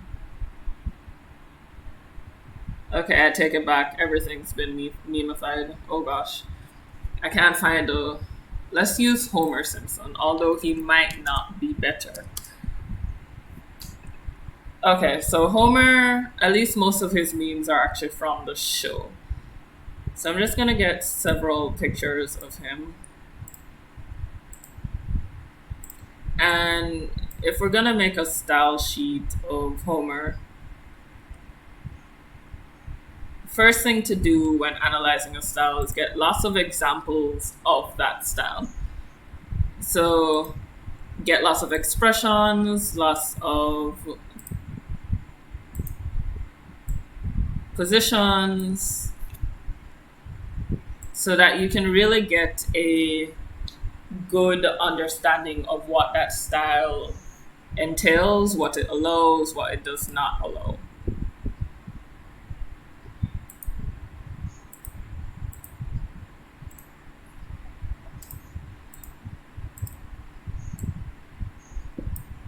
And we're going to see what parts of Lisa's style sheet actually apply to Homer Simpson. So,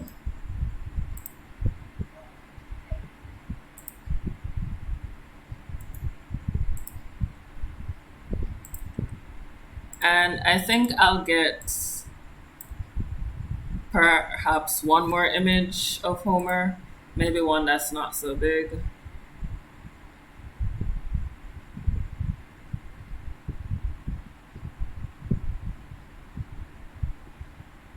Since we were talking about Mickey Mouse earlier, I think this is the image that I was meant to get. That one right there. Isn't it beautiful? So I'm gonna just bring that down. Enter. Alright, so first things first, we're gonna analyze, and I'm actually gonna just merge these layers. We're gonna analyze The Simpsons influences. So like I said, The Simpsons have a lot of very clear influences. It's flat color, newspaper era inspired, but now it's cell shaded. I'm just bringing that up. Simpsons, as it currently is right now, is a cell shaded, or rather, is a mixed animation. It uses 2D, 3D. It mixes the animation styles. So this particular aspect right here is a Peanuts influence. More specifically, Charlie Brown. And I don't know how many of you actually know this, but Charlie Brown isn't bald. According to his creator, he's blonde. And I would comment more on your Dragon Ball comment, Fawn, but I honestly don't know as much about Dragon Ball. I mean, I watched it, but I don't know as much. So this and this are Peanuts influence, these sort of floating hairs. Old style cartoon influence, like I said, these dot eyes. Very American newspaper comic. And the simple designs of the characters' clothes. Thinking probably, I have not verified this, I'm just thinking based on what I know, thinking probably Dagwood and Blondie, Popeye comics, so and so. So that's what I'm thinking are the influences on this, based on the character design. This is a more modernized version, but even so, it's still simple. Now, having done the research and having Lisa's style sheet, one thing I can immediately point out that you're allowed to do with Homer and with Lisa is this smile where the teeth come all the way down. They don't have the line. Even though obviously Simpsons have teeth on both the upper and lower ends. In this picture, another thing that I have noticed, similar to the style sheet, and I'm actually going to grab this, is where it describes the teeth right here. So you are allowed to do these kind of curved block teeth. You're not allowed to do straight, meaning that this could have never been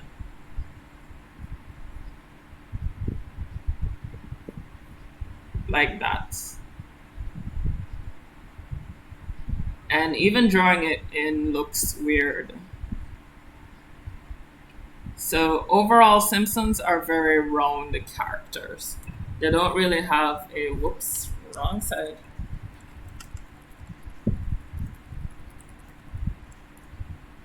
Yeah, so they don't really have many straight lines on them, and that's probably on purpose. They're meant to be very squishy, very deformable characters. Turn this off, turn this on again. So for Homer Simpson, let's get his basic shapes. Homer is made up of, whoops, wrong layer.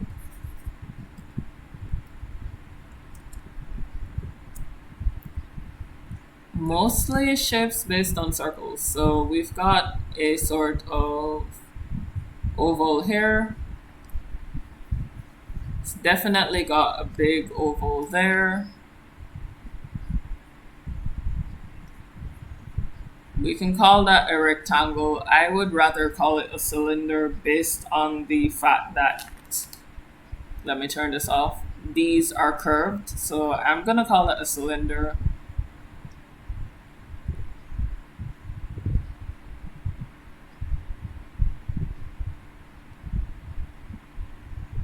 And he's made up of very round, very pudgy shapes. So if we just draw on him like that,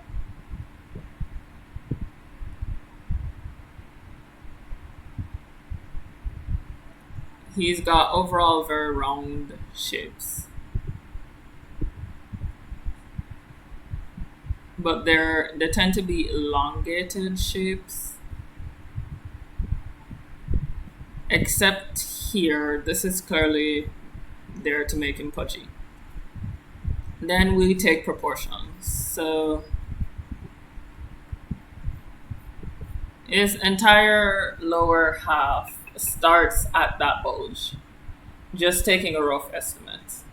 So I'm actually going to get another Simpsons character to see if this carries through.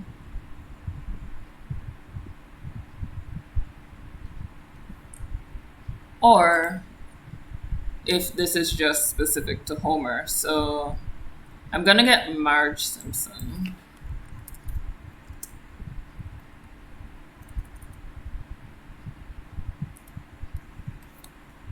And I just want a full body of her. So I'm going to copy the image, edit, and paste. Just move it.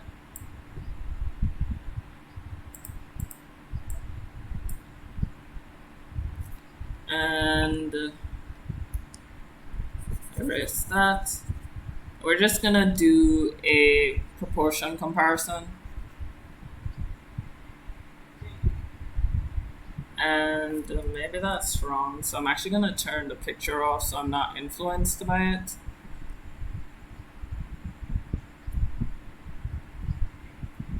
That's about half. Okay, so no. In Marge's case, the entire lower half of her is her body because her hair is equivalent to her body. So this is a proportion that I can safely say is specific to Homer Simpson. So when you're drawing Homer Simpson, no matter what direction you're in, his weight can't be higher than half of his body. So that's something that you would put on a style sheet. So turn that off, turn that off.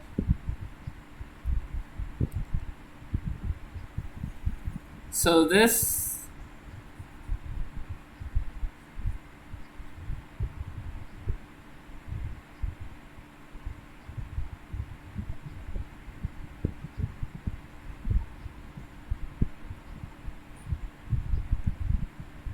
half the body. And this is just for Homer Simpson. So these are the details that you would sort of put on a quick little character sketch sheet. Other details that you would put on here is that the line weight,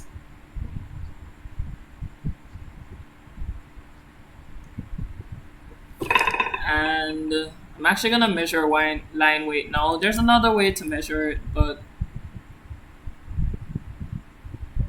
okay. In this case, it's 2 pixels. So line weight is 2px, and it's uniform. And the reason I put uniform right there is to say that it doesn't taper. For example, my line weight is tapering right now because it's taking into consideration the pressure I'm putting on the pen. But Simpson's line weight for Homer Simpson is 2 pixels uniform. What other things can we put? So Homer has, let's go up here. So it's 2px.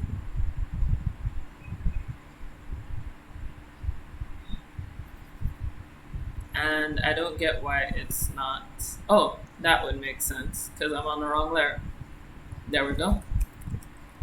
So next thing we want to do is work out Homer's face. And we're going to get those proportions right now.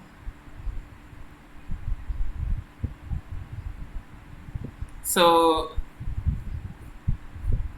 half of his face is from his eyes down. If you're measuring from the top of his head, if you're not doing that, then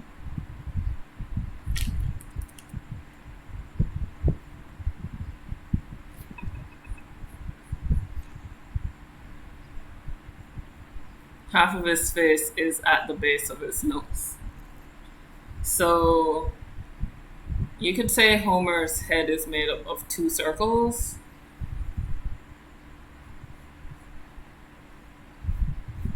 So if I draw the 2 circles, 2 equal sized circles, this right here is the base of his nose. And then his eyes are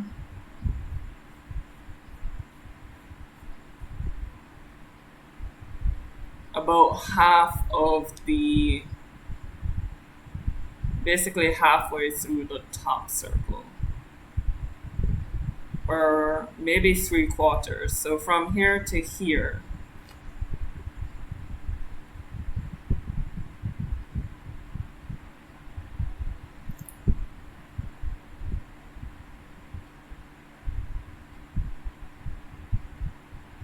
And he does have those dot eyes. As we learned from the style sheet from the studio itself, they don't have crossed eyes. And so let's deal with Homer's mouth now. So if I were to bring this silhouette through, Homer's teeth actually stop right there. But he does have a sort of, I'm going to bring that middle line through. There's a protrusion. And what I want to do is figure out the rules of this protrusion in terms of how do you rotate it and so on and so forth. So here, let's draw that line. It comes out. This is the middle line.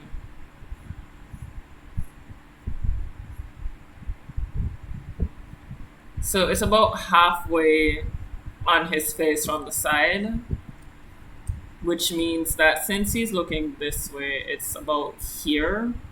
Assuming that this is a cylinder, if I were to draw this cylinder as a cube, it'd be halfway on the side. So this is the edge of his mouth. So from this halfway point, if I call that circle, if I draw a circle to fit in that space, that's his mouth.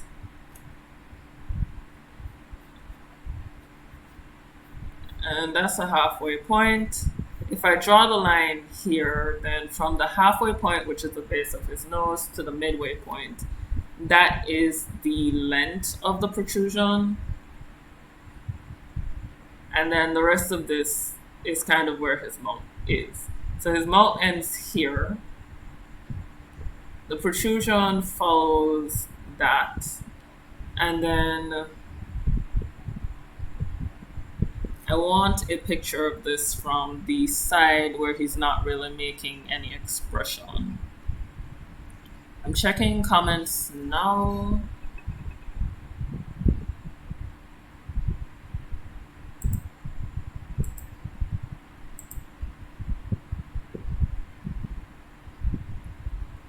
Okay, checking the comments.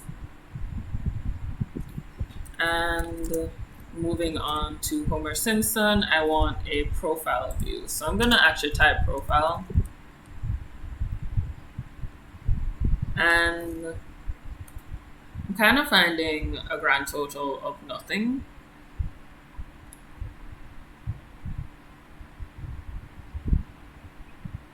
Okay.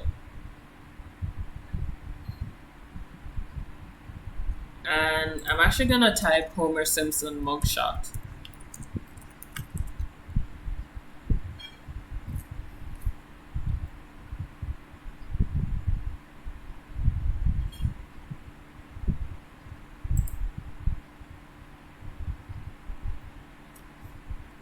Mm-hmm.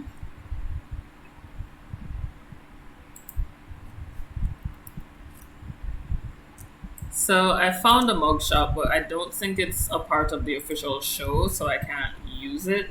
At least the profile version that I found isn't a part of the official show. So I'm going to honestly just take this as it were in this picture and just measure that is 1, 2, 3. It's 1/3 the length of this, so I'm gonna put it at that length.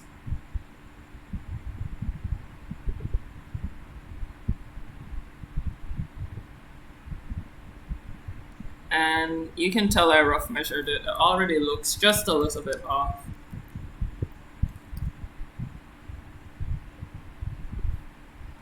And it's a streamlined shape.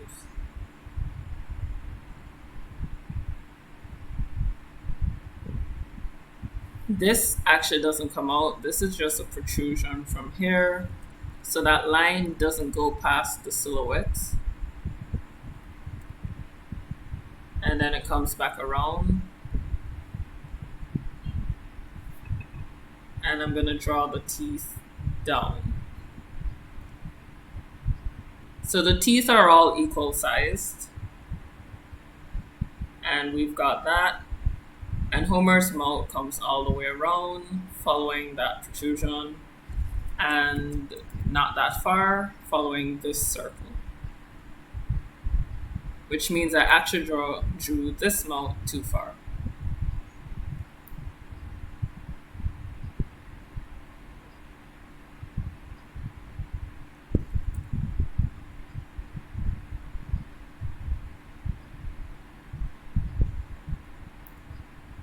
The teeth are all equal sized, so there's that. And this is kind of just how you take proportions and you measure. And the reason why you take the proportions, and I have not been doing this, but you write them down, is so that you can figure out how this character looks from 3/4 view, half view, frontal, and you can also figure out what the style is. And remember when I went over the kinds of errors that are found in newspaper style? This is another one of those errors. That is this type of error, but they simply did that. So instead of putting that space there, they simply pushed it up onto the other.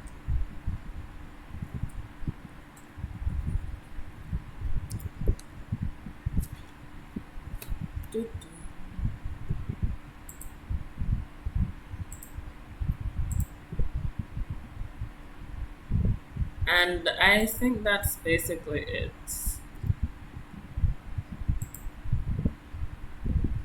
So that's a style analysis for this. I think I'm going to open up my previous PSD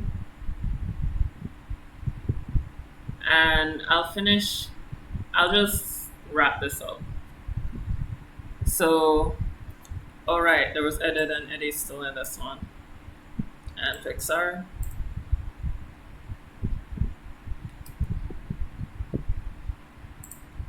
All right, so basically, what I really wanted to say is when you're creating a style sheet, take proportions, write them down, um, and you can use those proportions to figure out where all the measurements are on different viewpoints of the character. So going back to this painting now,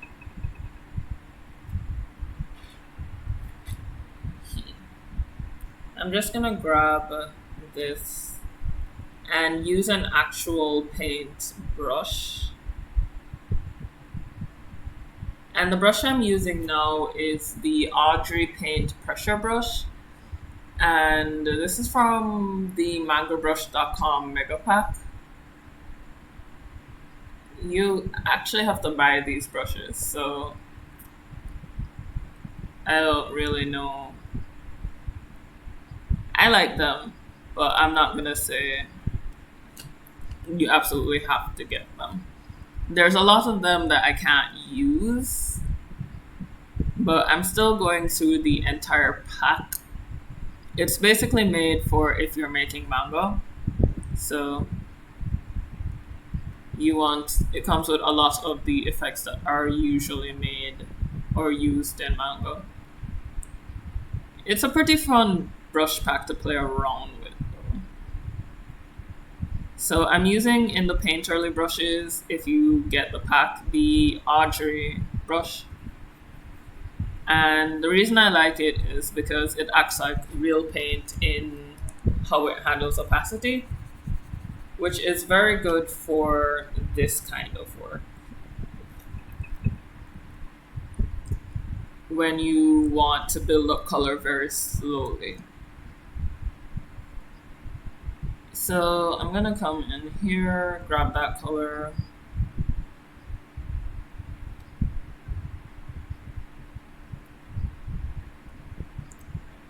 And I'm not actually adding shadows right now, even though you see me going.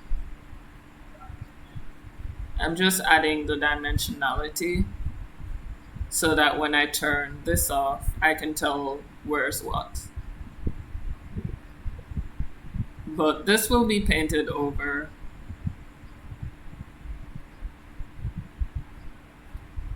Quite soon.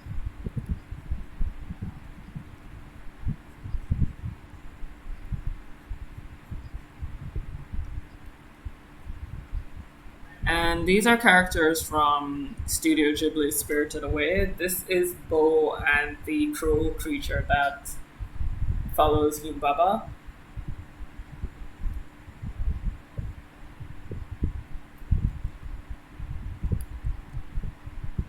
And they're actually some of my favorite characters in Spirited Away. Mostly because we tend to attribute a lot to good and evil in movies. And we tend to view life in that vein as well, that, oh, this is evil or this is bad. Or I actually had someone say to me, oh, that's not the evil one the other day. And we were talking about the recent legalization of CBD oil in the United States. And they were like, oh no, CBD is not the evil one. And I was just like, wait, you can have evil plants?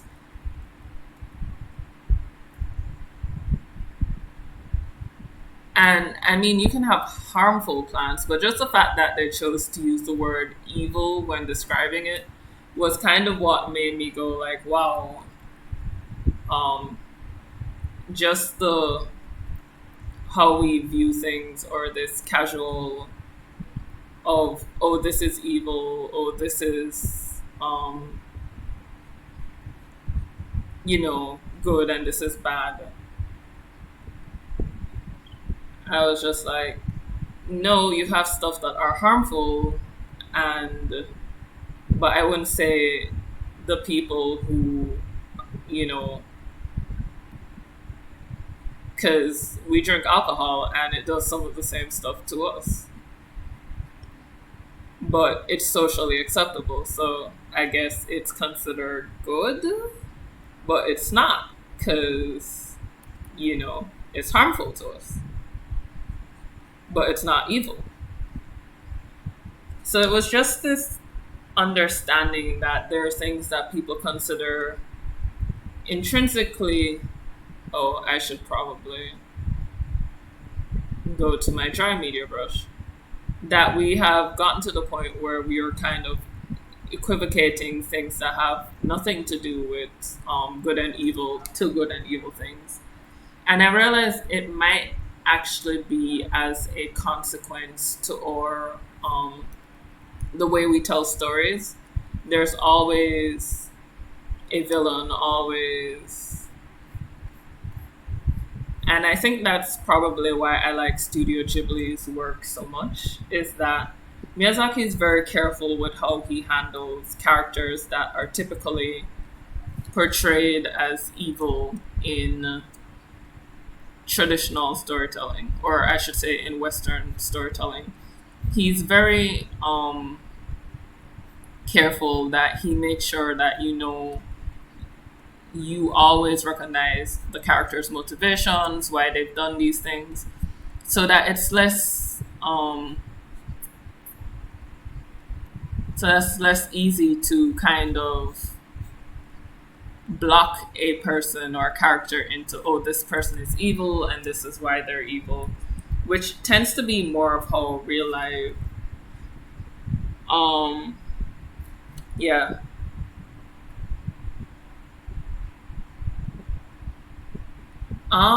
Okay, sorry. I did not see that question. I'm reading the comment section. So starting from the top, um, how much do people charge for a brush pack?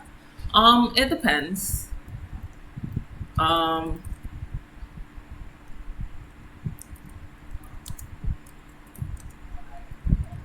you can have, okay, this is the mega brush pack. What I'm doing is I'm actually going back to the Gumroad. So this brush pack was around 45, but when I say it's a huge pack, I'll actually show it to you. Give me a sec. It depends on who makes the brush pack, how good it is, how many brushes are in the pack. I've seen packs that are just $5 and packs that go up to 100. The Mega Brush pack has 1,500 plus brushes. So, of course, not every single one of them is going to be absolutely amazing. And somebody actually sat down and made 1,500 brushes, which should tell you why they can charge. What I would do is look for reviews of the brush pack, and it will tell you, yeah, it's a lot of brushes.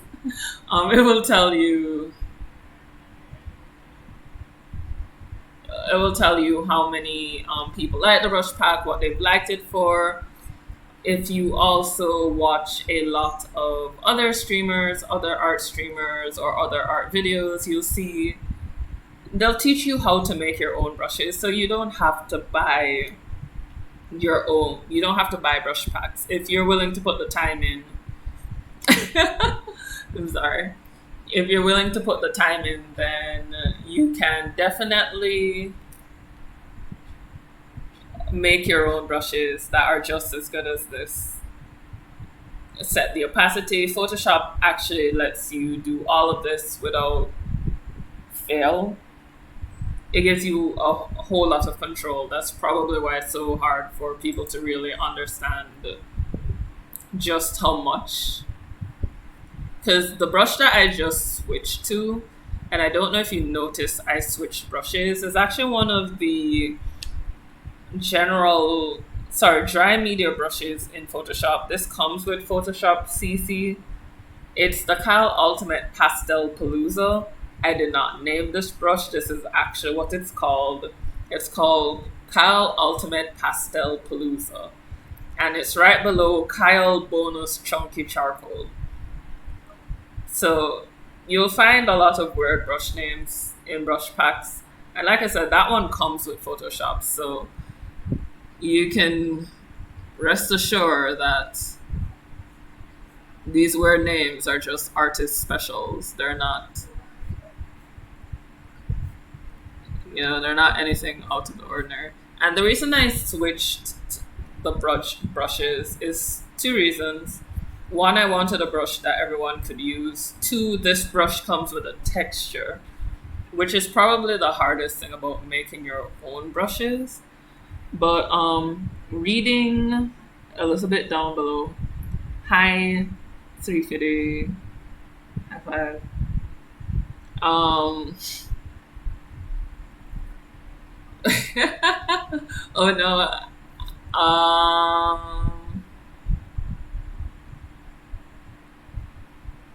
Yeah, they're really. I'm reading. I'm going down. No, I'm not trying to get sued. Mm, I'm really not trying to get sued. Is this considered fair use under fan art? I should check so I don't get sued. Let's see. Um, Patrick says, "Oh no." Fawn says, "Evil." No gray area. Legalize it. Be right back, gamers. Yeah, they also. Oh, bye, Tony. Thanks for Thanks for stopping. Bye.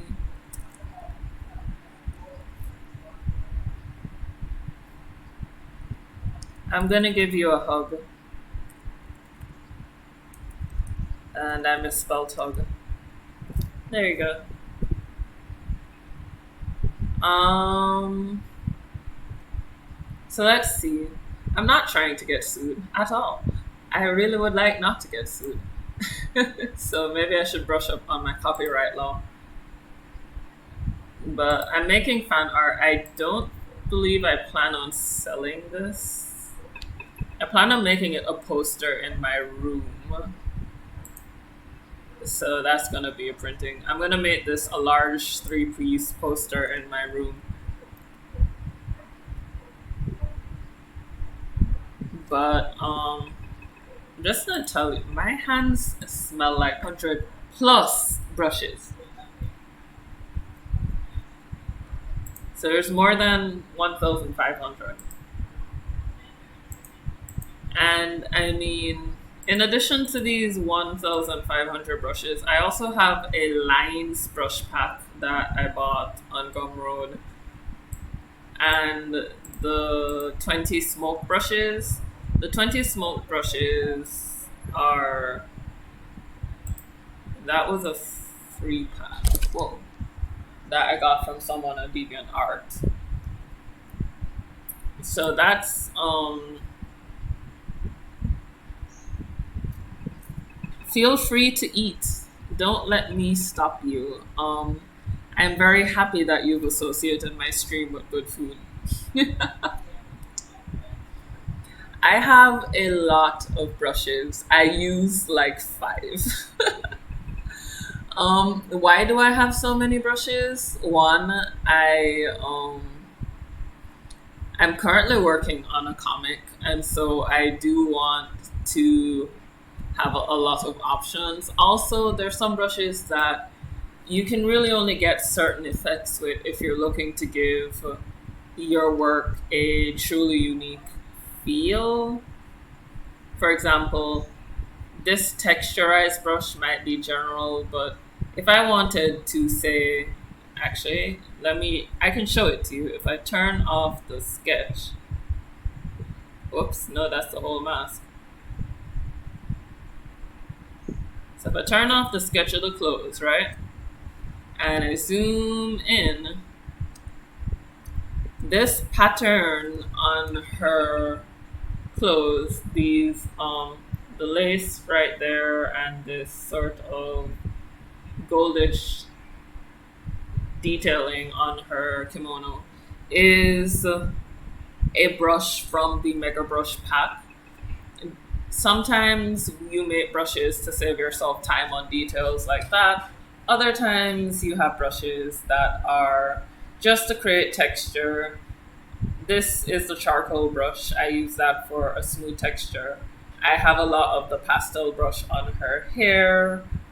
The stars in the background are also another brush. And so having custom brushes can save you a lot of time. But in terms of drawing, like I said, I use 5 of these. Like I said, I use 5 of them in terms of actual drawing. I don't really get into. I know somebody who uses 16 brushes in any one drawing. And honestly, that amazes me because I'm just like, where are you even putting 16 brushes? Like, what part of your drawing has room for 16 brushes? And it really just amazes me. It's just a thing. But this is probably another aspect of art style. Art style is really just a culmination of the preferences of an artist. For example, I prefer a lot of more traditional, realistic seeming things. Um, okay. So I prefer a lot of realistic fantasy like things, but recently I've been exploring my own culture and seeing, and it's really changed a lot of my art in terms of the things I choose to draw. Responding to your question about if I've ever tried drawing with random brushes, this drawing is is a drawing that I did with random brushes. So this drawing is the first time I ever used the Pastapalooza brush. It was the first time I ever really tried drawing with the charcoal brush. I had never used that star brush or these lace brushes. So to answer your question, yes, this drawing in front of you right here is a random random brushes. Um, have I ever just picked a random brush and said, this is the brush I'm going to use to draw a whole painting? No. What I usually do is, so I have not ever gone to my brush panel and said, okay, eeny, meeny, miny, mo, grab this, grab that, and let's go. Um, why I haven't done that? Because my brush panel has a lot of specialized brushes to it, and I'm going to show you what I mean by that. So I am just going to eeny, meeny, miny, mo, randomly pick a brush right now. And oh, wow, this is actually a perfect set of brushes. This brush is this is a brush, and I can make some really interesting patterns with it. I'm actually gonna, but this brush is actually specifically for dialogue. So when you're making a comic, it's specifically for dialogue boxes.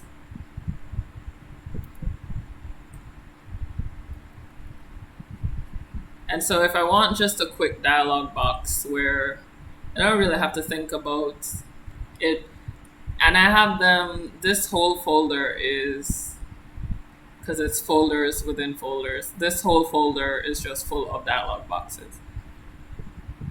And so if I chose to say that I am going to draw. This is also a dialogue box. This one is called Ghost Voices. And for those really creepy horror mangas, this is, I mean, I have it in a pretty cute color right now, but if I change it to like that and I put some type in it, some really creepy type, not my, it's like if I put help and then I move that up.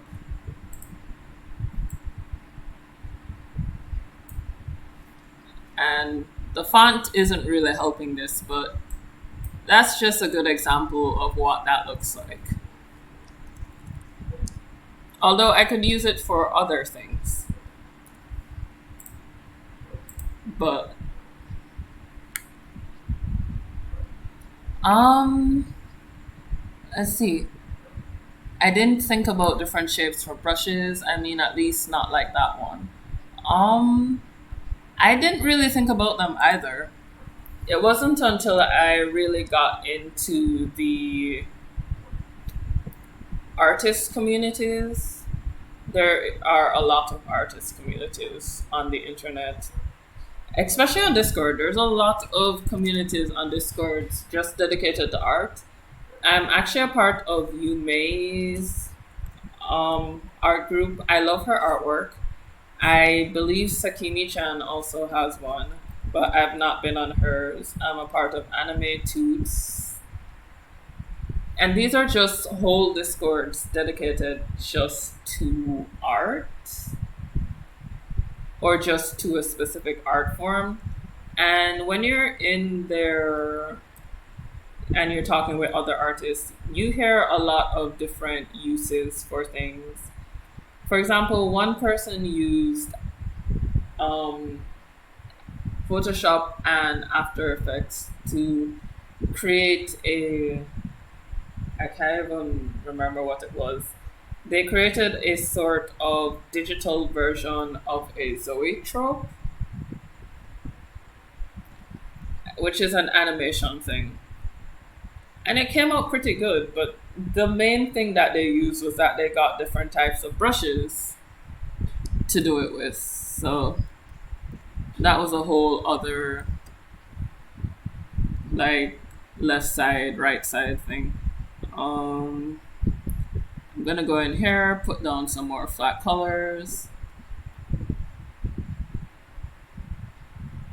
And I'm actually gonna do Ponyo. So Ponyo had a really, really bright red dress.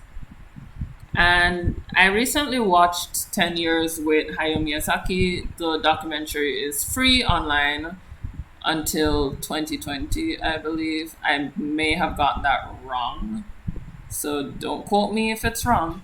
But it, as of right now, it's free. So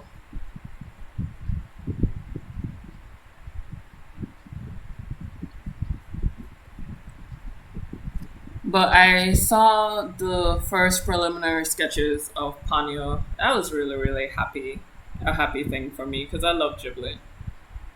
Ooh, that's a bright red. Wow, that is a bright red. Let me just take that down a few notches.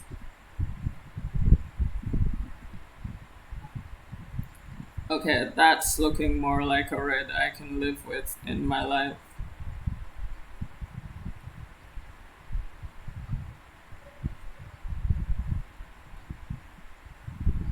So,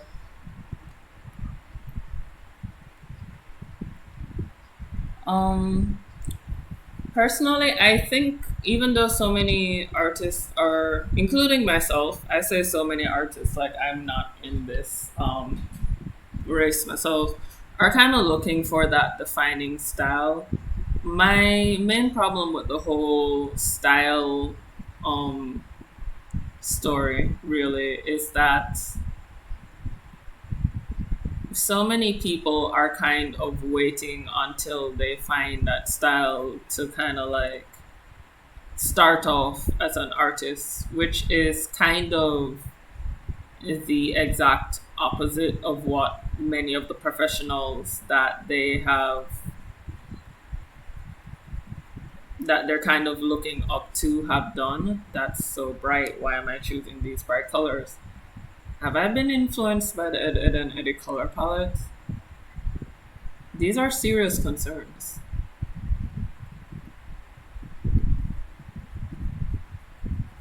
Nope. Let's go right back to that orange and try again.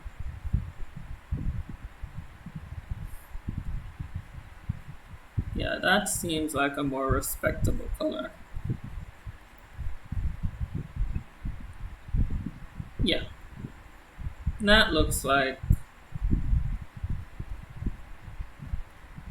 Oh, oops. Whoopsie daisy. This is not Panu. This is me. This is what I get for drawing her from the back. But yeah.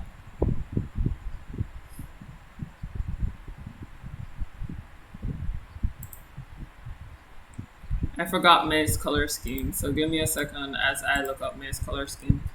But as I was saying, my main thing is that many of the artists that really have defined styles that we all know kind of just made art until their style came about. They kind of weren't looking for style to create an art career. It was kind of like they have a style because they had an art career.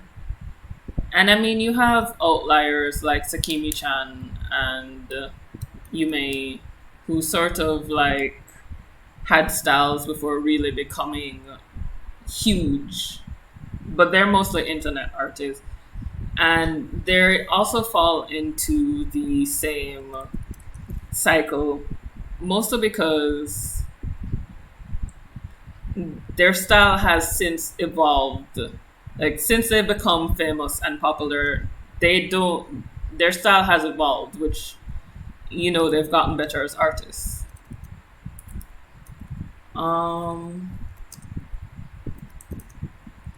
May my neighbor Totoro. There we go. Okay, so May has brown hair. She wears a pink dress, white puffy sleeves, and bloomers. I really like May's character, mostly because she was the first instance where a animal was, for me, she was the first instance where I really saw an animal being the inspiration for the animation of a human character. In May's case, it's a frog. In Spirited Away, Miyazaki uses haku, and it's according to there we go. I just want to lighten this up. There we are. According to this is too bright, but it's still the right color. There we go. Yeah. According to the documentary I was watching, and this was a different one, not 10 Years with Hayao Miyazaki. Miyazaki took his animators to a vet to see the vet force the dog to take his medication, which is where the scene in Spirited Away where Chihiro forces Haku to take the medicine comes from. So I'm really, really sort of in love. Oh, sorry, checking comments. It's probably true and some good advice. I realize that actively looking for things to stand out doesn't help at all. It happens naturally, whether it's an art style or anything. Yes, that's actually it. And I was watching let's see. I was watching a animation. No, not animation. It's not a TED talk, but it was a talk on YouTube recently with two Yeah.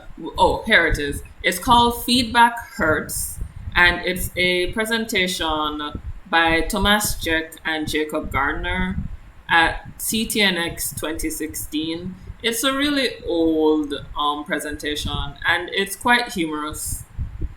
But most of it was there's a meme that's about hard pills to swallow, and it's a bunch of hard pills to swallow in terms of the fact a lot of misconceptions a lot of people have about what art is like in general. For example, I like doing art, but there's this misconception by a lot of artists that, and they address it in their presentation, that you need to enjoy every single second of doing art. And this is probably the biggest lie that has ever been told by an artist to another artist. Um, the idea that you need to enjoy every single second of being an artist. You will never enjoy every single second of anything, ever. And so the idea that artists are somehow immune to this is very fascinating to me as a concept, because people talk about, oh yes, you do it because you're passion and this, and I'm just like, yes, that is true. But there are times when, as an artist, you would really like to chuck your sketch pad through the window and be done with it all. And I mean, there's nothing wrong with that. But there's this conception that if you're not enjoying it, that you are somehow not cut out for being an artist. And I'm just like, that's kind of not true. You can be really stressed out by your art. There was a period in my lifetime where it was just, there was a year of my life where I quit art. I was just like, nope, not doing it. I decided that I was better off as a physicist. Mind you, I love physics. I really do love physics. I love art just a tiny bit more. But just think about that. There was a period of, for how much I spend obsessed about art, there's a period of my life where I was like, you know what? This ain't it for me. I should just go find a new love of my life and give that all my love and attention. And there are many artists who have come from other jobs, and not all of them quit it because they hate it and they were dying. Some of them just decided that, hey, maybe I can do art. But it's not that they hated their other job, it's just that they loved this more. Which I know is a foreign concept for a lot of people, that you can love art and not hate everything else. Like, you don't have to love it to the exclusion of everything else.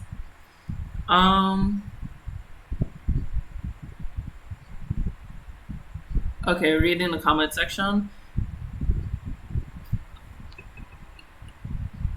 There's ups and downs, and sometimes the thing that makes you the happiest can feel exhausting. Or sometimes the thing that makes you the happiest is exhausting. That's physics. No, that's a yep. Physics, computer science, and art are my three great loves in the world. And somehow, of those three, art is the one that won. So, and I get this weird look from people when I tell them that. They're like, oh, you know how to code. As if, having that skill is like, what are you doing as an artist? But it's always funny.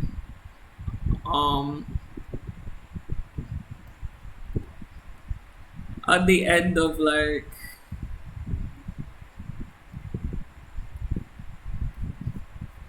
ooh, that's too dark. May is very much Japanese and not Jamaican. Try the other color.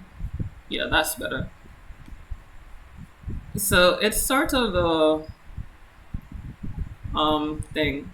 Another thing that I learned from that presentation that I told you all about, this I'm sorry, I had to attack a mosquito just now.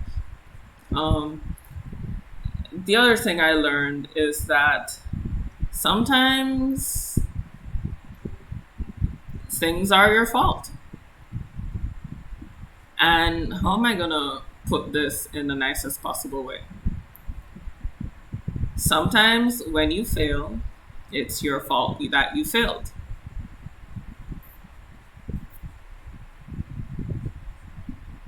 And remember when I told you this presentation was full of like,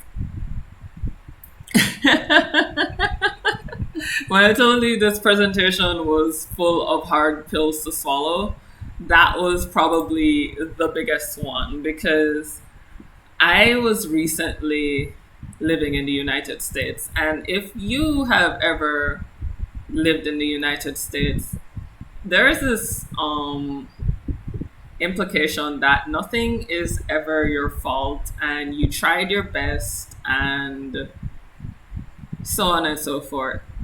And they are here to tell you that that's sometimes utter BS. And they're right. Sometimes you have engineered your own failure and you need to face that if you are to be any better at what you are currently doing. And the reason why I resonated so much with this um that statement is that they gave an example of, let's say that you had a project that you were going to finish at, and something came up, like you got sent to the hospital, you XYZ, so on and so forth, and you couldn't finish your project. Or more than likely, you were working on a project and you couldn't finish it because you ran out of time. And so you say, oh, I ran out of time, I couldn't finish my project. Or something came up and I couldn't finish the project.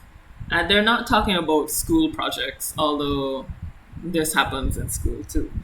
But it was just the way of phrasing it they were talking about where, oh, I'm coming. Yeah. Where they were saying that way of phrasing it, that oh, I ran out of time or something came up, kind of shifts responsibility away from you person, which then begs the question, why didn't you scale the project down, or why didn't you ask for help? So, oh, give me a second, I'm looking at my stream health.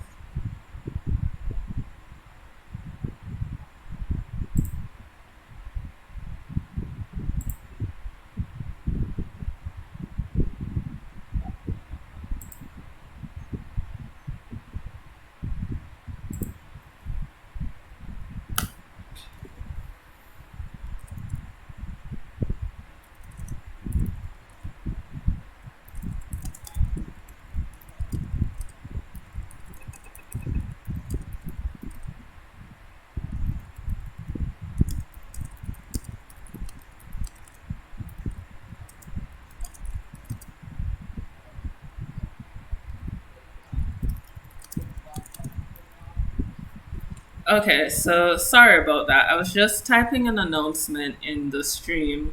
My video output just, yeah, my video output just fell. And so you might be experiencing dropped frames and yeah, I'm attempting to fix it right now, But yeah, another hard pill to swallow. Okay. Another hard pill to swallow that I found on the feedback hurts is that sometimes we sort of give ourselves over to excuses in the way that we allow ourselves to use things as excuses. Meaning that, how do I put this? For example, you have lots of stuff on your plate. You're working, you're doing this, you're doing that. It's honestly a little bit. Hold on. It's honestly a little bit overwhelming, and you don't have time to do anything else. And it's just like you don't understand how some people can just how to put this. Some people can just do all these things. Like they can. Okay, here's an example in my case. I don't understand how some people can just animate and do drawings and do this and do that. Whoopsie daisy. All in the same day. And here's a pill I had to swallow recently. Remember, I told you about these hard to swallow pills? You're not managing your time correctly. So it's sort of like when you really, really want to do something, you make the time to do it. For example, let's say I never have any time to animate. Well, somehow I'm always up to date on the latest manga. Ooh, yay, it's fixed. Yeah. Somehow I'm always up to date on the latest manga. And the latest news in animation, and so on and so forth. But I never have any time to animate. I wonder if the two have any correlation with each other. Could the time I spend reading all these articles be the time I should be spending animating?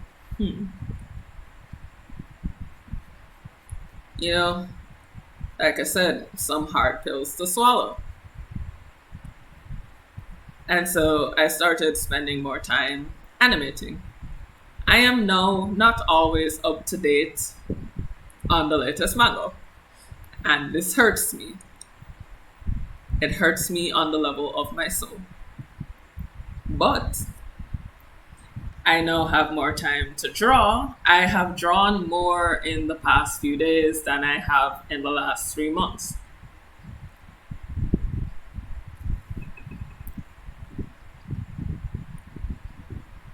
That's a trade-off I can take.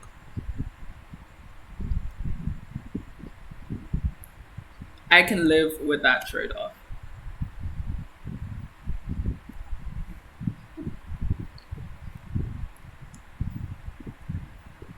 So I guess it's really just a matter of some things you have to hear and some things you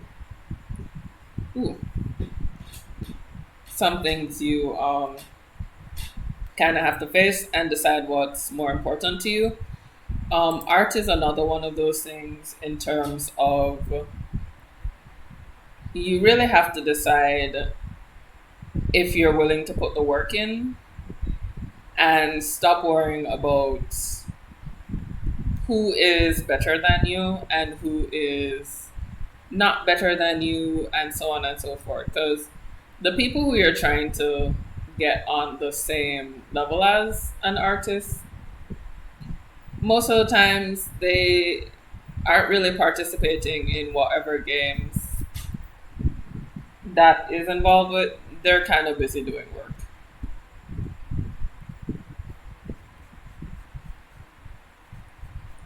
And on that little bombshell, I do believe that I'm going to end tonight's stream. It is currently 9:07 my time, which makes it 10:07 your time.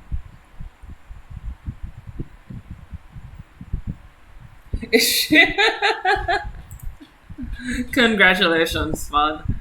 I am happy that you have food. It's 9:07 my time, and I think I am going to end the stream now. Thanks for stopping by. Thanks for staying till the end, Fun. And whoever is lurking, thanks for stopping by too. I know that you guys are lurking because I can see how many people are watching the stream now. I finally figured that out. Oh wow, really? Fawn, you're 2 hours ahead of me. Ouch. Why didn't you tell me it was so late your time? I'm actually considering keeping the stream at 6 o'clock. Mostly because I think it's easier on a lot of people who have later time zones than I do. I did not know. I didn't know you fell into that. I believe in slow living fun. Slow food, slow car, slow wake up time. You're too fast, man. Too fast. Slow living advocate. I believe in slowness. um, I actually recently just learned what slow food was, but I do like the concept. Not everything about slow living has me like a, but we'll see. I need to change the hair on this character to Nino's. And with that, yeah, you have my permission. Go right ahead and use that. I believe, tell them you believe in slow living. But good night, everybody. Let me give you all my hearts.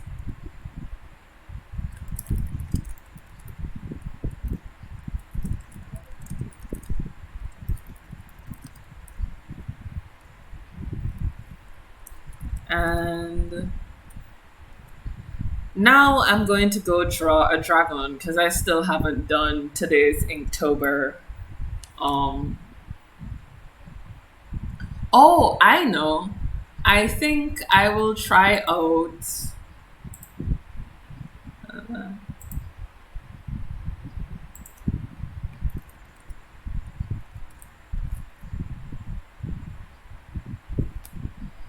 yeah. I think I will try out Discord's new Go Live feature. Why the sad face font?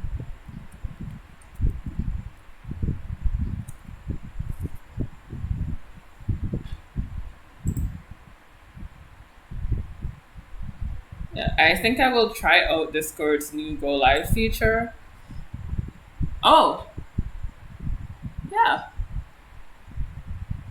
And maybe you guys can see me draw or attempt to draw a dragon. This will be the first time I have ever drawn a dragon. Yeah, I've never drawn a dragon before. I've never really been interested in drawing dragons. And so I will figure it out. So I'm gonna try Discord's new Go Live feature. I don't know how it's gonna work, but hey. So for those of you who are not in the Discord, you should join the Discord. You're gonna miss it because this is gonna be a Discord exclusive. So I'm just gonna drop this in here. this dragon drawing is going to be a Discord exclusive because I don't know what I'm doing, and there are too many videos on here already of me not knowing what I'm doing and figuring it out. So we'll see how that goes. So Inktober has me drawing dragons. I am 2 days behind. I'm still missing pattern and what was the other one? I think it's no, I did frail. What was the other one? I'm missing pattern and swing. But today is dragon. So tomorrow is Ash, and I'm fighting every Pokemon Go bone in my body to draw Ash Ketchum. I really am. I'm fighting every single last one of those bones. But we'll see. Anyway, good night, everybody.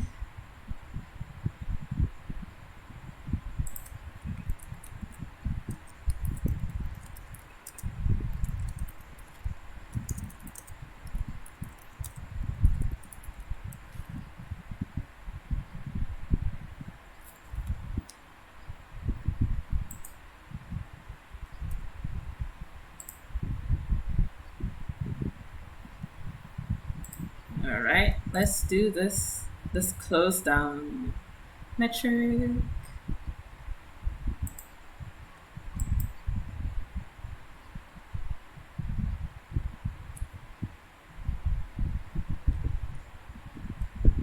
I'm going to do you all a favor.